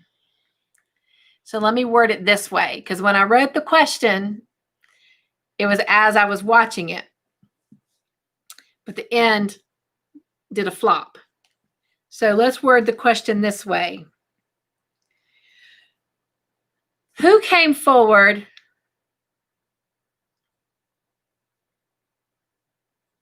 Oh, I understand, Sylvia. She's saying that she's not responding because it takes too long for her to type it in. And that is perfectly fine. We are just so excited that you are spending this time with us. So please, I hope you're sitting back, crocheting, and just listening to us. And that's why I'm reading everybody's responses and kind of letting you know who is answering them so that way you're able to participate that way. All right, so Deborah says, I knew somebody's father was involved. Okay, so the person who came forward and said that they had killed the boys was Mr. Stark, who is Rich's dad. And now Rich is the boy that swallowed the pills. All right. Walt is questioning him. And so the question is, what did Mr. Stark, Rich's dad, say to Walt that revenge can bring you? Yes, Grandma Anna. Rich's father confessed. I didn't say he did it. I just said he confessed. But we all know that, right?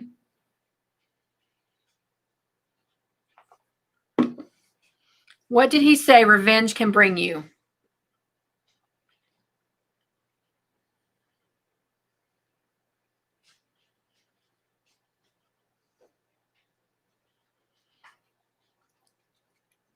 Good job, ladies. Roseanne said tremendous peace. Jen said peace and closure. And the answer is peace. He said revenge can bring peace. Who was waiting for Walt at his home? When he came home, who was waiting for him?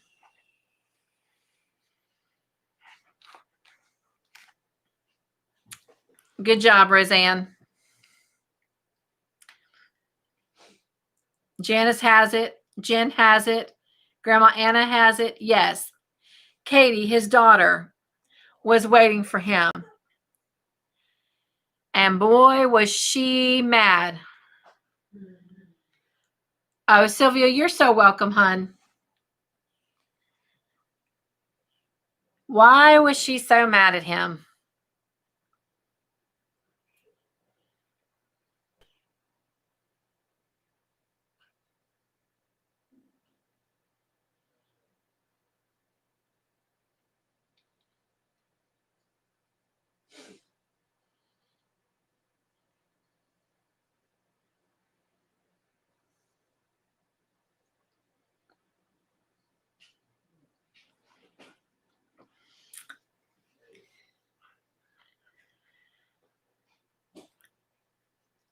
All right. So Janice says she didn't know her mom was murdered. Jen says he didn't tell her mom's murder. Roseanne said he didn't tell her about the death of mom. Deborah said detective fails. Grandma Anna says Walt told her that her mother died from cancer and not the truth that she was murdered. And yes, those are the right answers, Grandma Anna. Your answer is what I was looking for. So she was mad because he told her that her mother died from cancer, not that she was murdered. And of course, the next question was, why didn't he tell her? And I'm just going to kind of give you that answer because he said that because this is his wife.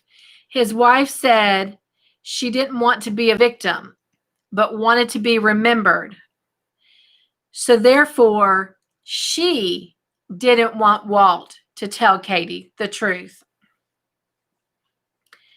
All right. So the next question. Why did he say he didn't tell her? He told her that her mother didn't want him to tell her because she didn't want Katie to see her as a victim, just to see her as someone to be remembered. But Walt said he didn't tell her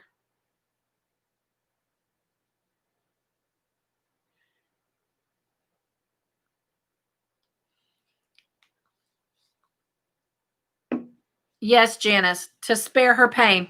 Roseanne said so she didn't go after the killer. Jen said respect her wishes. Sylvia says, I think he said nothing but grief because he found mail and read her mail. Okay. So basically, he wanted to protect her, and he said that that was his job. As her father, it is his job to protect her. All right. So the next question.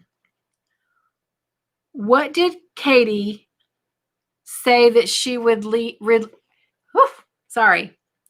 What did Katie say she would relieve Walt from? And we've had this scenario before. Same thing she relieved him of from before.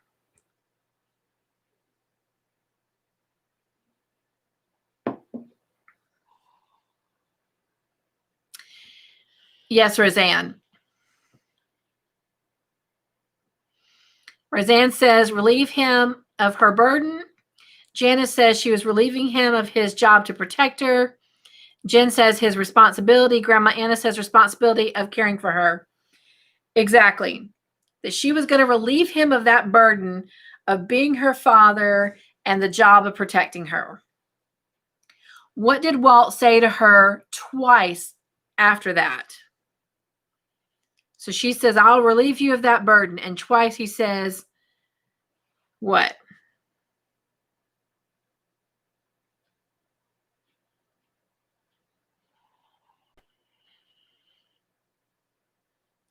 He says it once to her when she's in the vehicle looking at him and he's standing in the road. And then the second time he says it after she pulls off.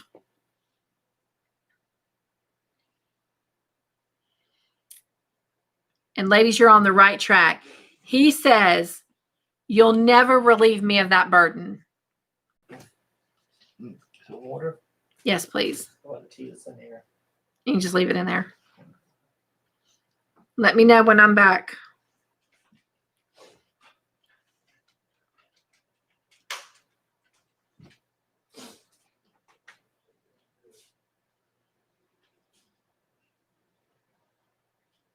Oh, sweet. Oh, good, good, good.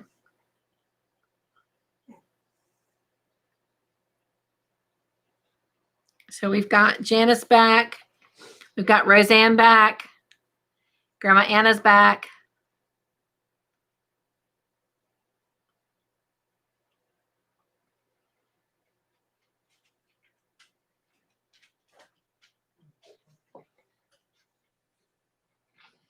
Hopefully we'll get Jen and Deborah and Sylvia and Janice. Oh, I got Janice back.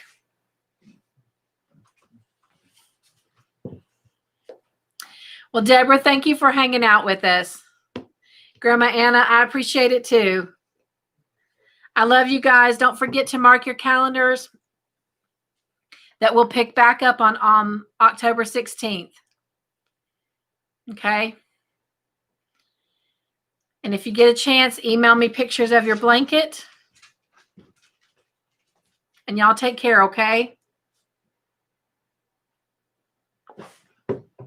All right. So what did Walt ask Rich's dad to draw?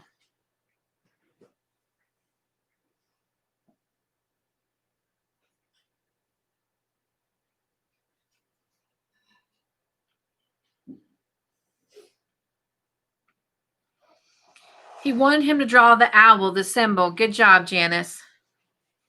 All right. Could he do it?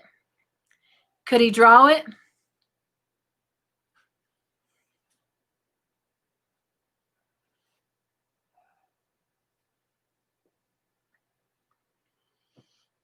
You're right. No, he couldn't. In fact, he says, I don't remember. And I guess there's a good reason he can't remember. Walt says, well, I guess your son didn't describe it to you, right?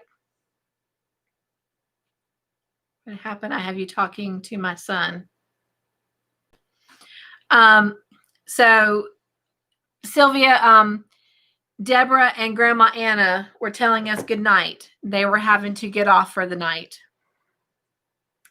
And so and then I lost everybody. Excuse me. The live started lagging and buffering. All right. Walt told Rich there was another way to peace besides death. Do you know what the second way is? Walt told Rich there was another way to peace besides death. And what was it?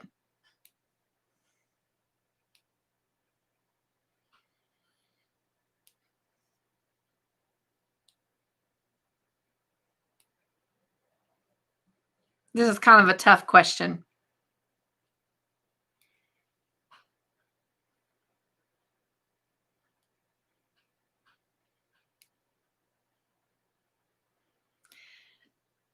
That's a good guess, Jen, but it's not confession. I'm going to help you with this one because it's kind of a tough one. It's truth. The answer is truth. All right. Who killed Greg and Paul?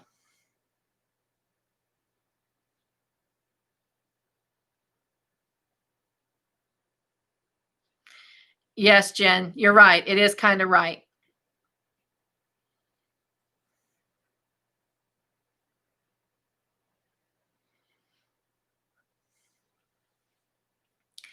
Roseanne, it wasn't the dad. He confessed to it because he was protecting somebody.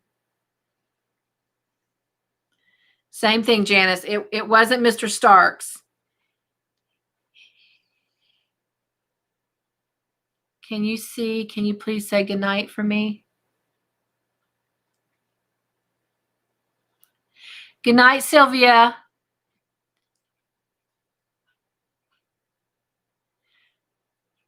Are you saying good night that you're leaving, or are you asking me to tell those that are leaving good night?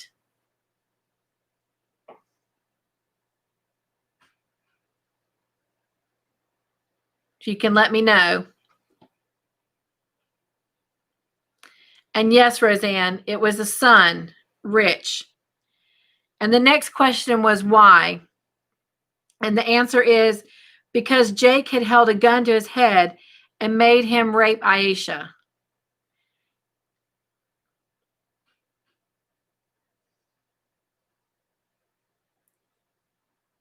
Who did Walt end up shooting?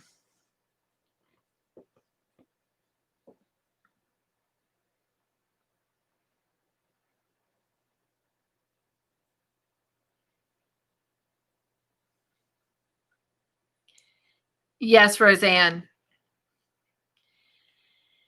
He shot Rich, and he shot him in the shoulder. And why did he shoot him in the shoulder? Good job, Jen.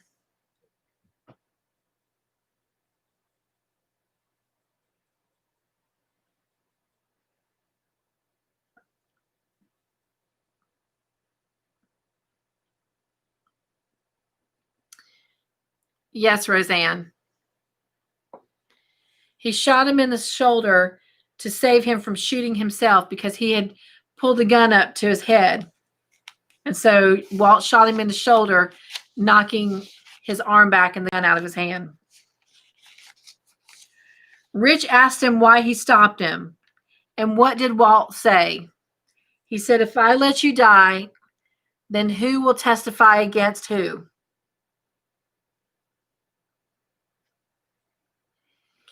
So the question again is, Rich asked Walt, why did you stop me?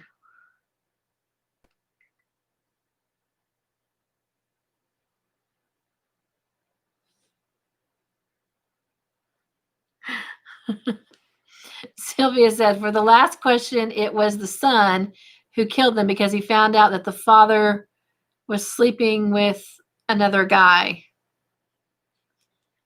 Is this an essay? It's not an essay, but we do a question and answer time and a discussion time about what we've seen.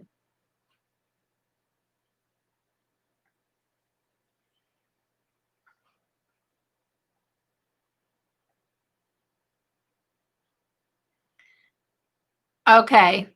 So Sylvia was saying those that were leaving, good night. Yeah, the part about the father sleeping with the other guy, that was, you're right, Jen, that was the last episodes that we watched.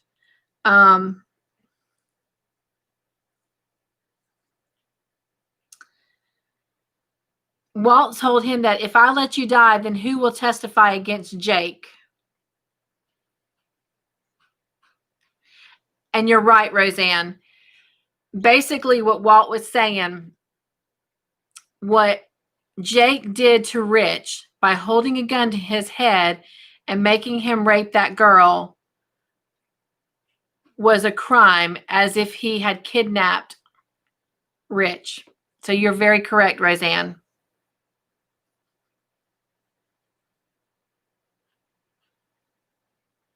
All right, so we're almost done with this episode. What kind of burger did Henry serve the detective? This is Detective Fails. What kind of burger did Henry serve him at the end?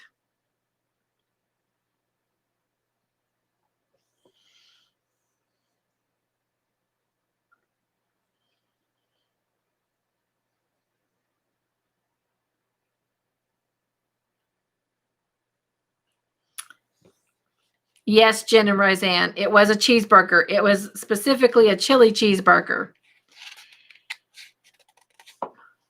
What did Walt tell the detective when he told Walt the man who killed Walt's wife was dead? And did he drive to Denver to kill him? What did Walt say? Now I'm making you hungry.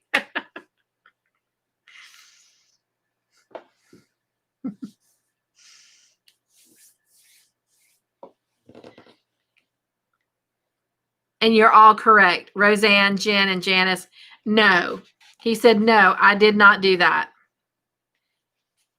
All right. So 2 quick questions that we don't have answers for unless you've watched ahead. One of them is, at the very end, it shows Branch is going to see somebody. Who do y'all think he's going to go see?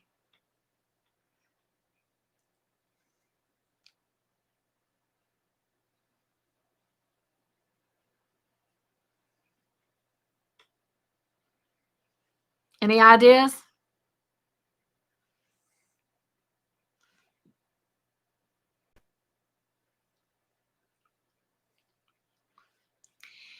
I don't know, because it looked like he was in, well, first of all, it looked like he was kind of dressed up.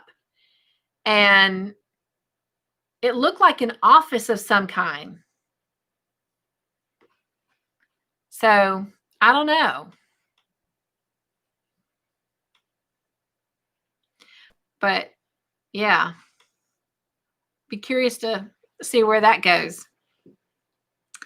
And the last question to kind of think about, we see Vic put her wedding ring back on, and she opens up the drawer and pulls out the gift from Lizzie to Walt. So the question is,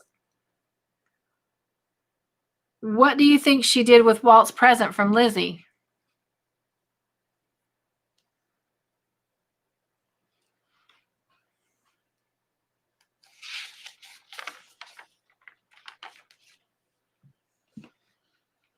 Or do you think she's going to give it to Walt? You think she's going to open it?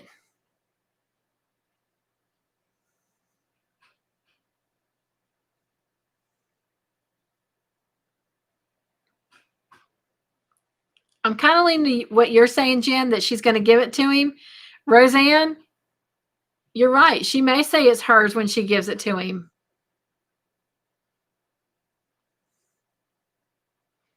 It'll be interesting to see. Hopefully we'll find out soon. All right. Season 2, episode 1, Unquiet Mind. Walt wouldn't let Vic turn on the radio. He told her that he didn't mind the song or the music, but what was it that he objected to? What did he not like about the radio?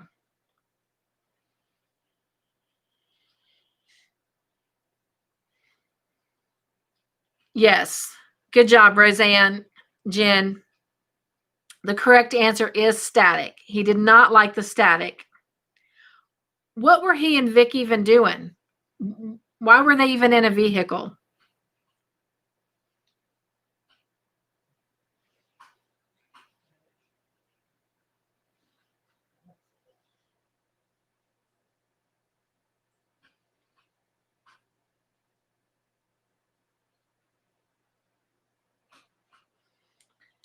The correct answer. Bye, Janice. Have a great week. Actually, have a great couple weeks. I may very well try to get on. Like I said, Wednesday night's my only night off this coming week before I leave on Friday. So I'm not going to make any promises, but I'm going to try to get on and just say hey to everybody. Yes, they were transporting a prisoner, a federal prisoner at that. And what did they see when the big buffalo was in the road? Thank you, Janice. You're so sweet.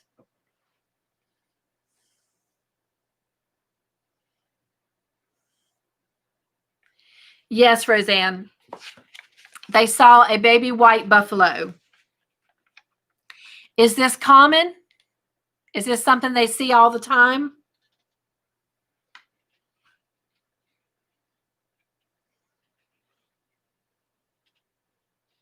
You're right, ladies. No, it's not.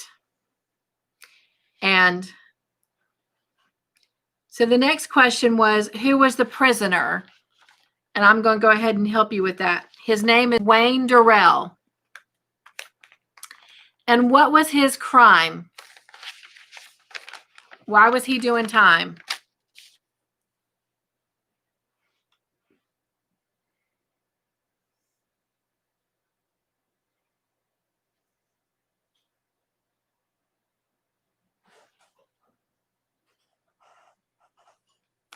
It wasn't drugs.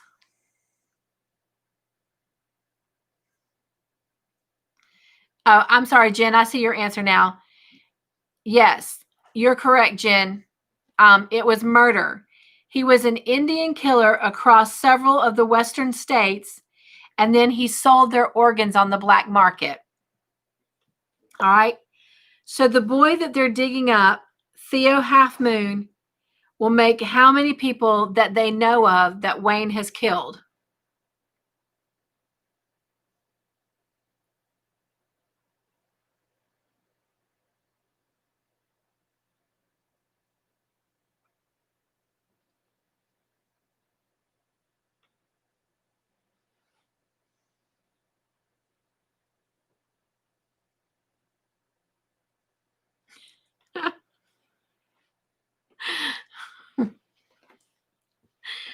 I think you're just guessing, Jen. Roseanne is correct. Including Theo Half Moon, it will make 9 Indians that they know of that he has killed. Help me out. It's 9. You see that? 9. All right. Doc, who is the lady that got out the car, the Jeep, the truck, whatever, is a federal agent with a doctorate in what? Criminal what?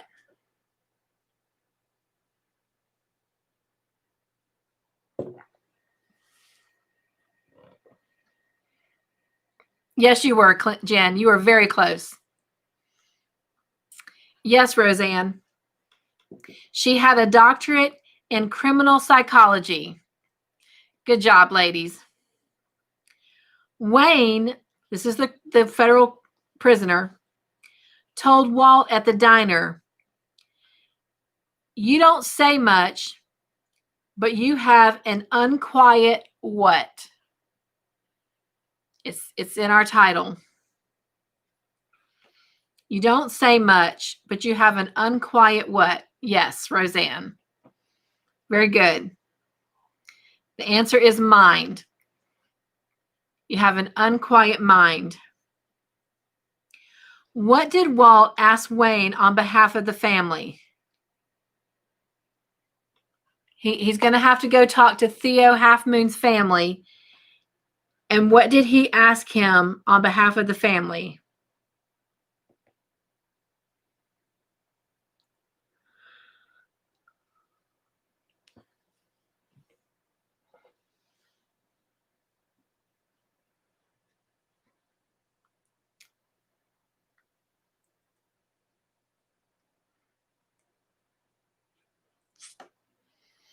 Well, they think they found the body.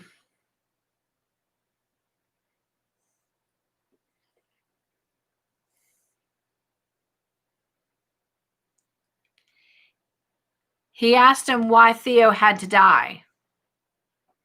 He says, "I want to be able to tell them why Theo had to die, why you had to kill him."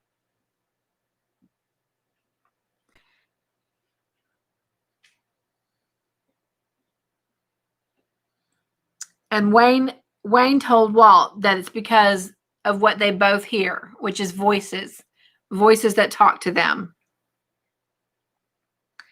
What did Vic find in her sandwich?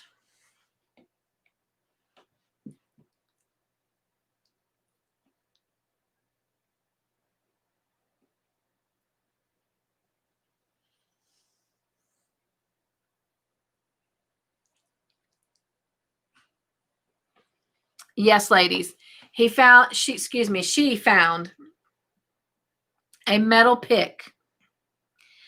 So what did that mean? Walt immediately did a 380 and turned his vehicle around. That's right, Jen. That they would be able to open the handcuffs. So it was a method of escape for the convicts. Because how many convicts were there? And so, therefore, how many convicts escaped?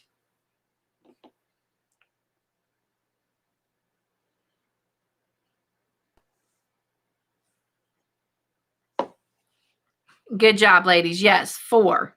There are 4 convicts. When Walt and Vic got back to the diner, what did they find?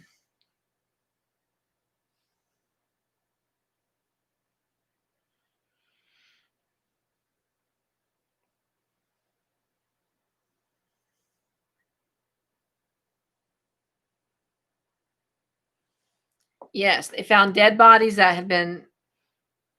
were bloody and murdered. Empty handcuffs. Good job, ladies. They also found that the prison van was gone, weapons were gone, FBI agents were dead, chef was dead, waitress was gone, missing.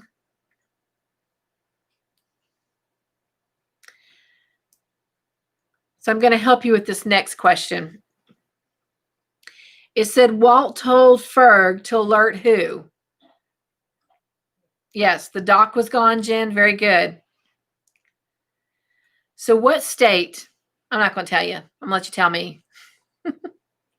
What state did Walt ask Ferg to alert?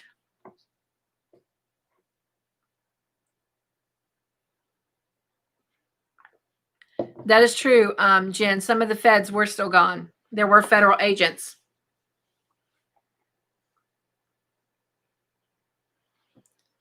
What state did Walt tell Ferg to alert? Do you know?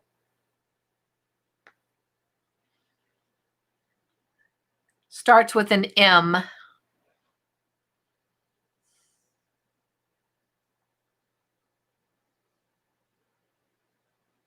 Yes, Jen. Montana. Good job. All right. Walt wanted background checks on who?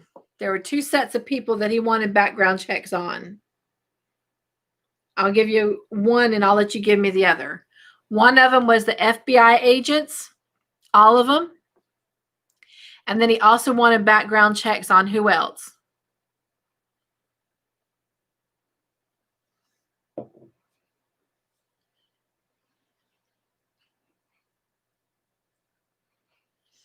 Wasn't the prisoners. It's a good guess, but it wasn't the psychologist.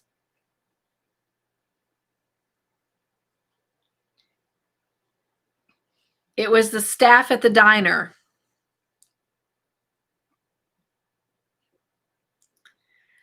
All right.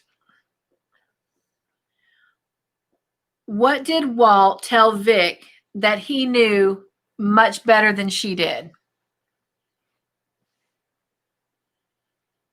He's getting ready to go tracking after the snowplow, and she wanted to go with him, and he said no because he knew something better than she did.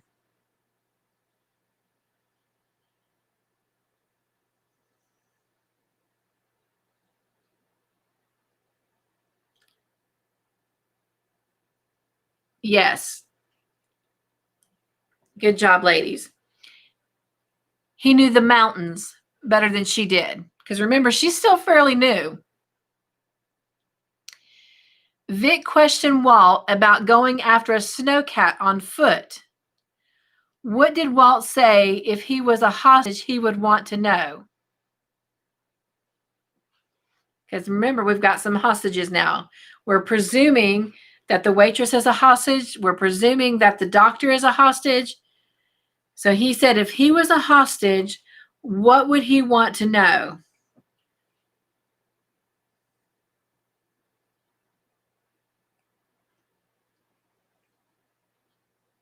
Yes, Jen. That someone was looking for him, that someone was coming to help. What did Vic make Walt take with him?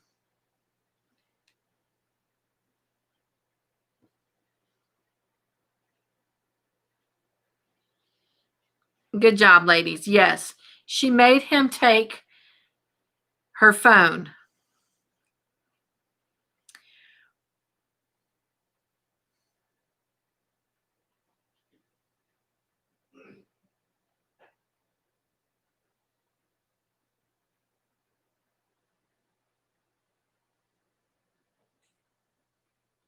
All right.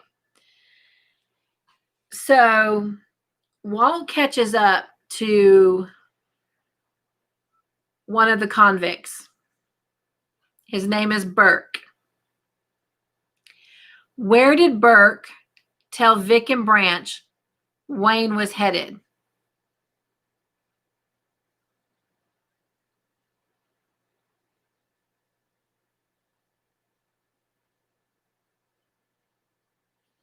And I'm going to correct myself. It wasn't Walt that caught up with him. Vic and Branch saw Burke. Remember, they caught him. That's the one that Vic brought in when she wanted to go up the mountain with Walt, and he said no. She brought in this convict. His name is Burke.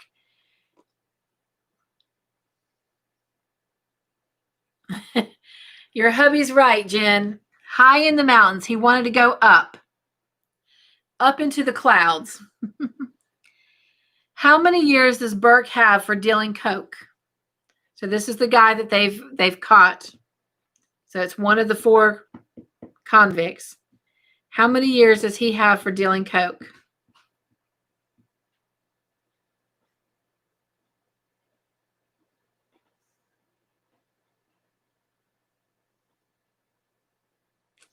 You're very, very close, Roseanne. You said 30. It's 35. He was serving 35 years for dealing coke. What did they end up losing at the power station? I mean, at the police station. Sorry.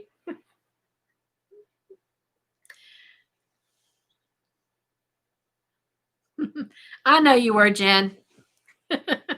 Yes, Jen. They lost their power. The electricity went out. All right. So this was kind of tricky, but in the end, Walt was kind of having, I wouldn't call them hallucinations. In my comments, I wrote his conscience. So who showed up to help Walt in his conscience?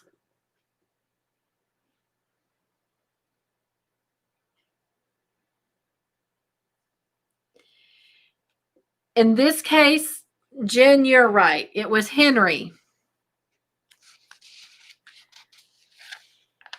And what did Walt tell Henry, who's in his conscience, would soon happen or eventually happen to the snowcat? He said he was more worried about following the 2 sets of footprints that were on foot than he was the snowcat, because eventually something would happen. And Jen, you're right. That's coming up.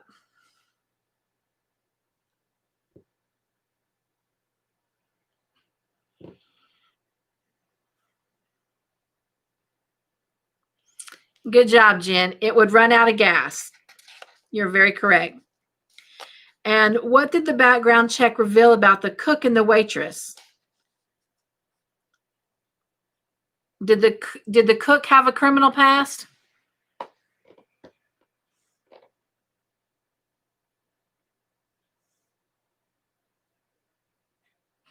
Yes, he did, for assault. What about the waitress? Did she have a criminal past?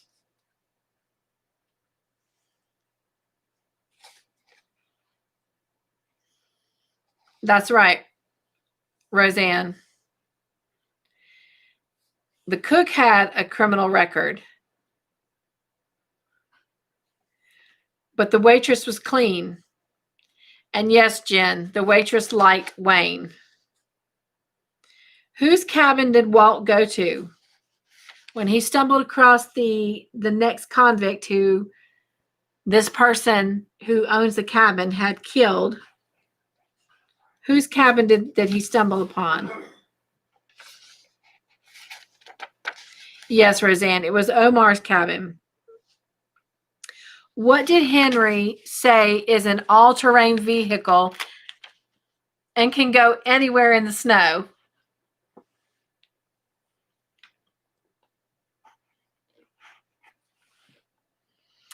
Yes, Roseanne. Good job, Jen. A horse. Yes. Horses are an all-terrain vehicle that can go anywhere in the snow. Henry told Branch that the 2 horses were for who? Him and who else?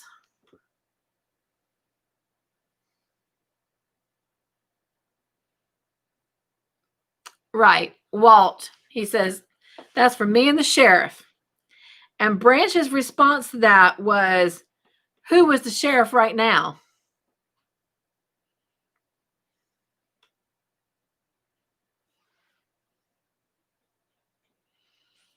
That's right, Roseanne. He said he was the sheriff right now. Good job, Jen. So Omar killed one of the inmates. Who did he also have hidden in the closet?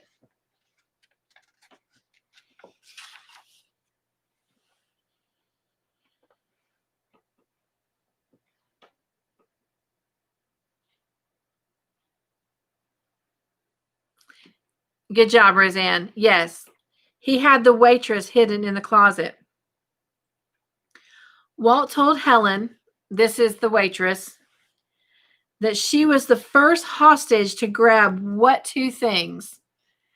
There were 2 things she had on her that he's never, ever seen a hostage be able to grab in these circumstances. What 2 things was she wearing that kind of just threw an alarm to him?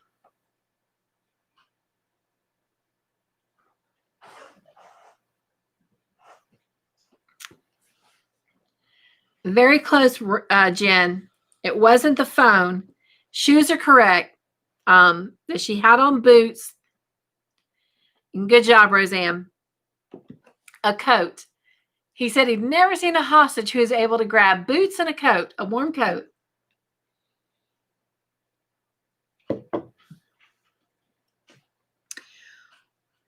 So we've already touched on this, but why did Helen, the waitress, help Wayne escape? That's right, Jen. Teamwork. Woo-woo! And you and Roseanne are doing so good. She liked him. She thought she was in love with him. All right. How did she meet Wayne?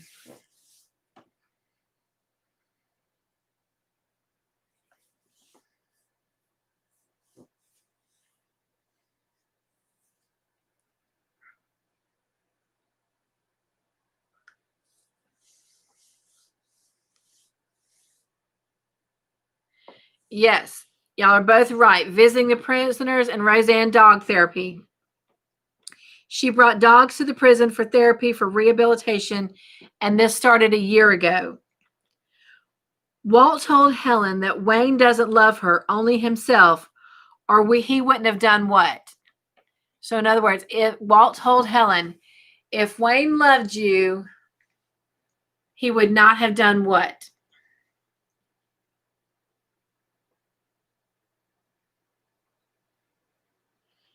That's right, Jen. He would not have left her behind. Who did Helen say turned Wayne against her?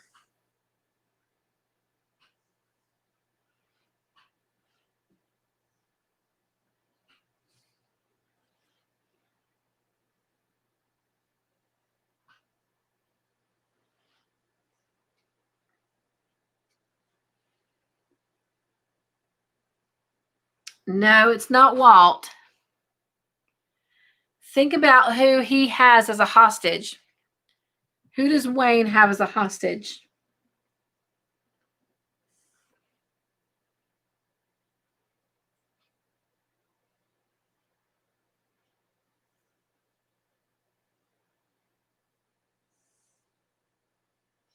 Yes. Good job, Jen, the psychologist or the psychiatrist.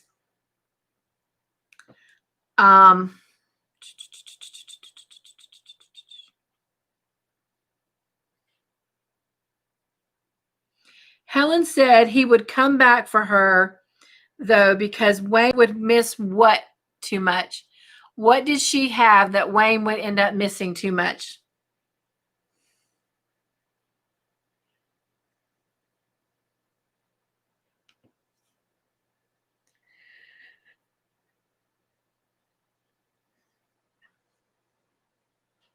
Good job, Roseanne. Her dogs. She said that Wayne would end up missing her dogs too much, so he'll be back.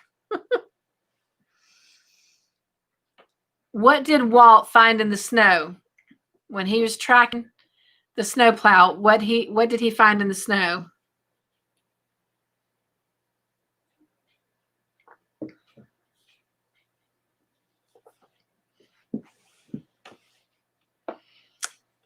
It wasn't blood. He actually ended up finding this particular item twice.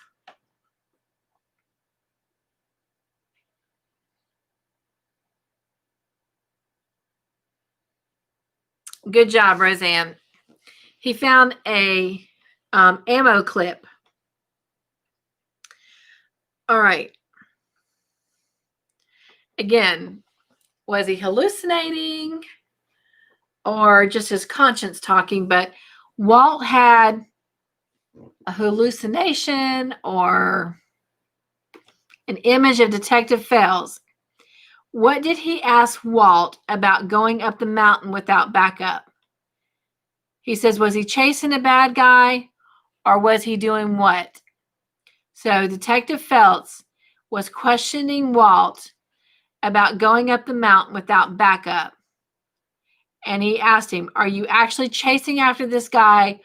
Or, good job, Roseanne, are you running from something? What did Walt tell Detective Fels when he told Walt he was lying about the tweaker in Denver?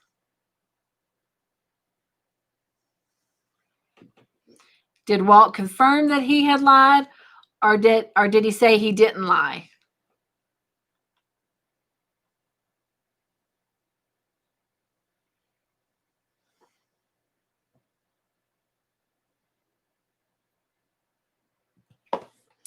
That's right, Jen. He said he didn't lie. Good job, Roseanne. All right. So now we're back at the police station. The detectives are marking a map, and Vic walks in and asks what they're doing. What are they marking on the map?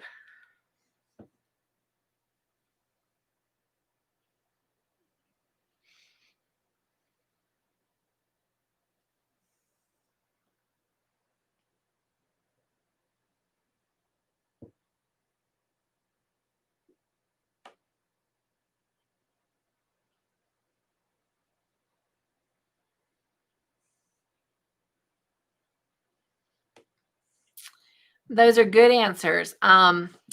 It's not where the dead bodies are, and it's not where Walt can be. They were marking the GPS tracker that they had on their agent, the doc, the psychiatrist. She had a beeper on her, or a tracker on her. So every time that signal went off, they were tracking it on the map. All right.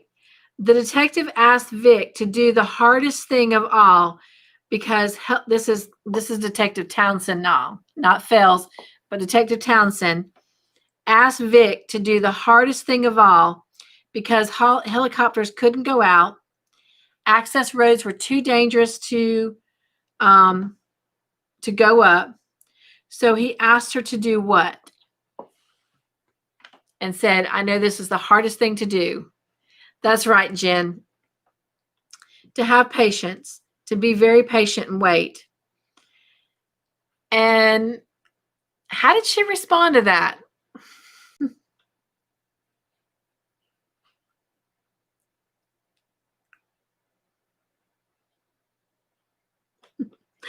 That's right, Roseanne. She punched him. Good job, Jen.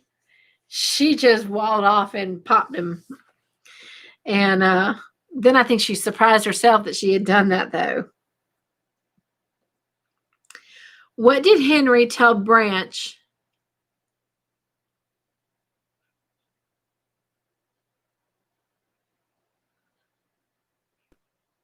Sorry, I didn't finish that question.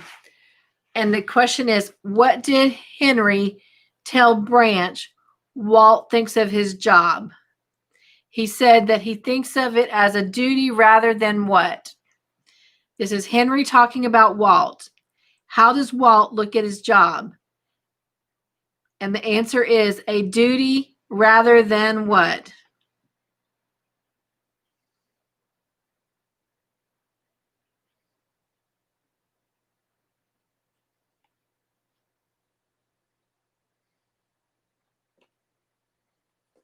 A game. He says that Walt thinks of his job as a duty rather than a game. Because they're kind of talking about the politics here between the two running for sheriff. And then the next question was, what did Walt find in the snow a second time? And again, it was an ammo clip. All right, what happened when Walt got shot at? What ended up happening to him right after he got shot at?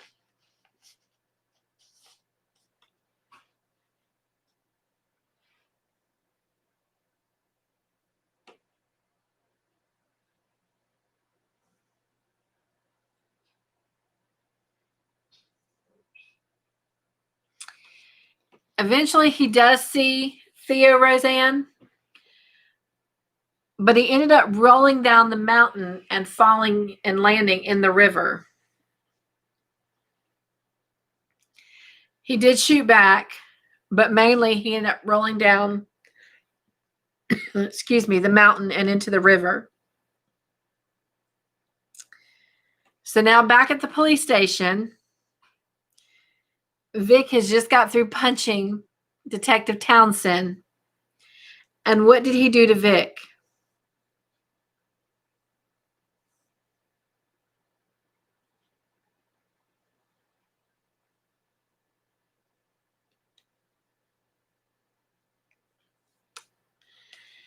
He did, Roseanne. He put her in the hallway. Basically, he kicked her out, and he told her that if she didn't get out, he would actually press charges for her hitting him.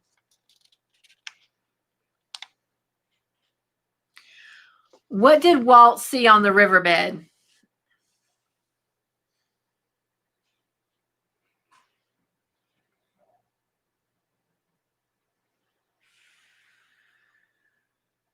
Good job, Roseanne. He saw an owl. And where did the owl lead him? Where did the owl lead Walt?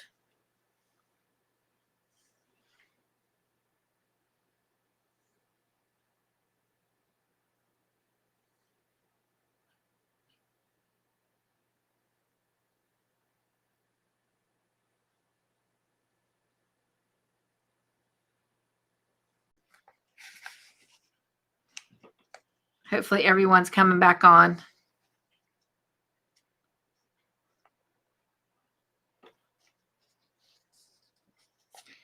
All right. So he was kind of having these little hallucinations again. And who did he see? Who was there? He saw two people. First, he saw his daughter, Katie, and he was like, I've been looking for you and your job said you quit. But of course, she wasn't really there. That wasn't really true. And then, yes, Roseanne, he saw Theo. Who did Walt try to call on Vic's phone?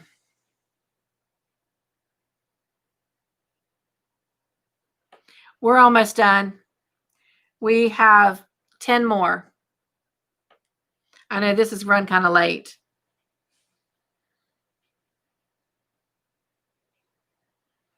Yes, he called Vic. And what happened with the call?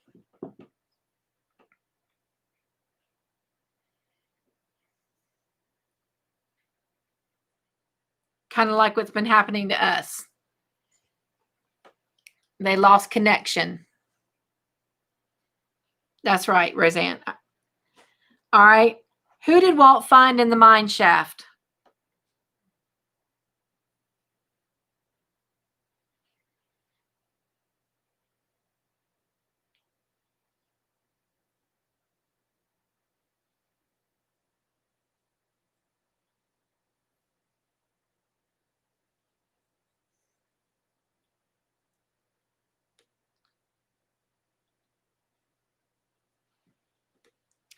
He found the doc. Good job.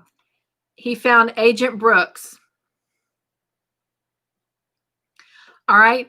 And she had something of Wayne's. What was she holding on to? A chest of what? What was in the chest?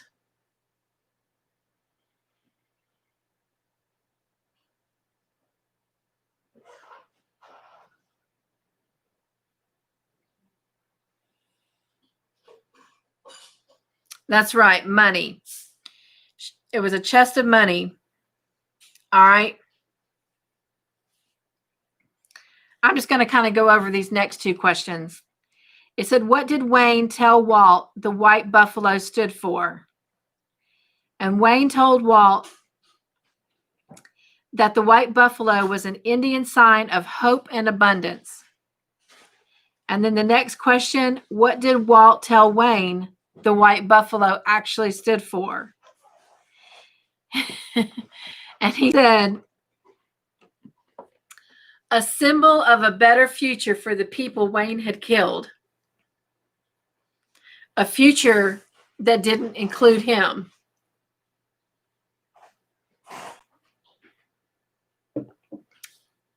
Good job, Jen. All right. There were 3 tribes that Walt listed that Wayne killed from. Do you know what they are?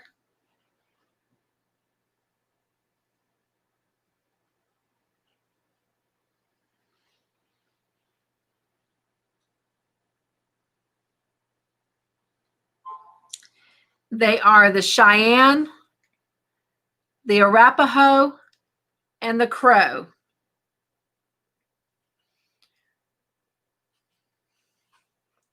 What did Walt end up knocking Wayne in the head with?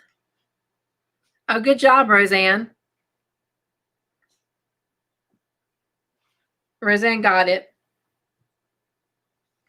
Cheyenne, Arapaho, and Crow. What did Walt hit Wayne in the head with?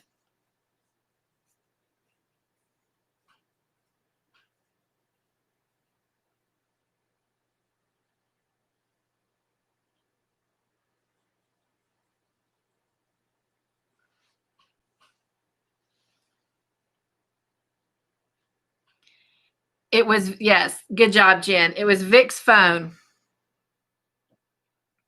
And in the end, what happened to Wayne? I'm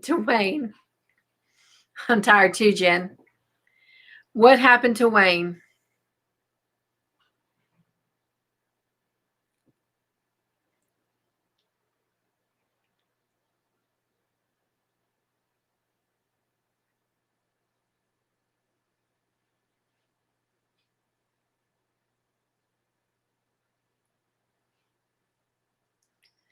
He did die.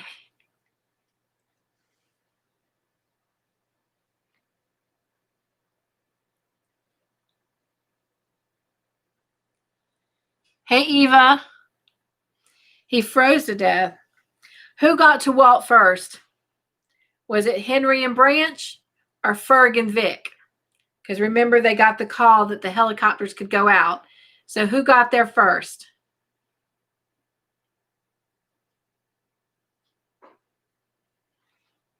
Was it Henry and Branch or Vic and Ferg?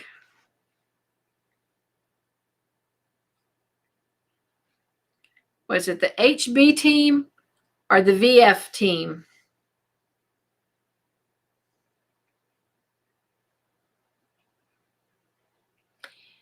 Yes, Roseanne. Henry and Branch got to Walt first. And What did Branch ask Henry about Walt?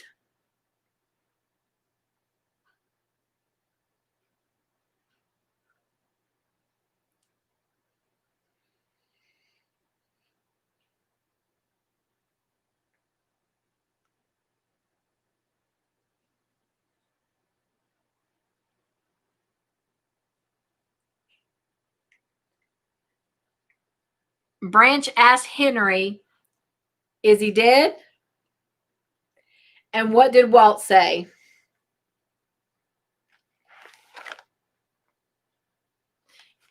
Yes, Jen. Is he gone? Is he dead? And Walt looked up and said what?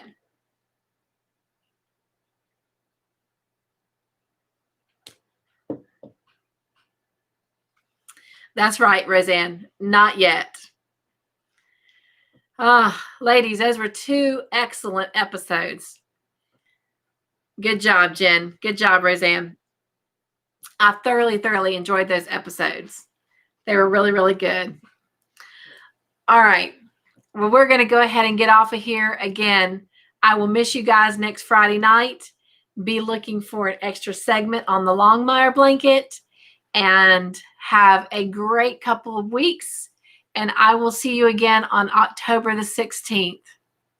Get some rest, get some sleep, take care, stay healthy, stay well. And I look forward to talking and spending time with y'all again soon. All right, guys. You did really, really good. And I appreciate you sticking it through. All right. Good night. Don't forget, be joyful, stay crafty in your own way, and go make your own joyful creations.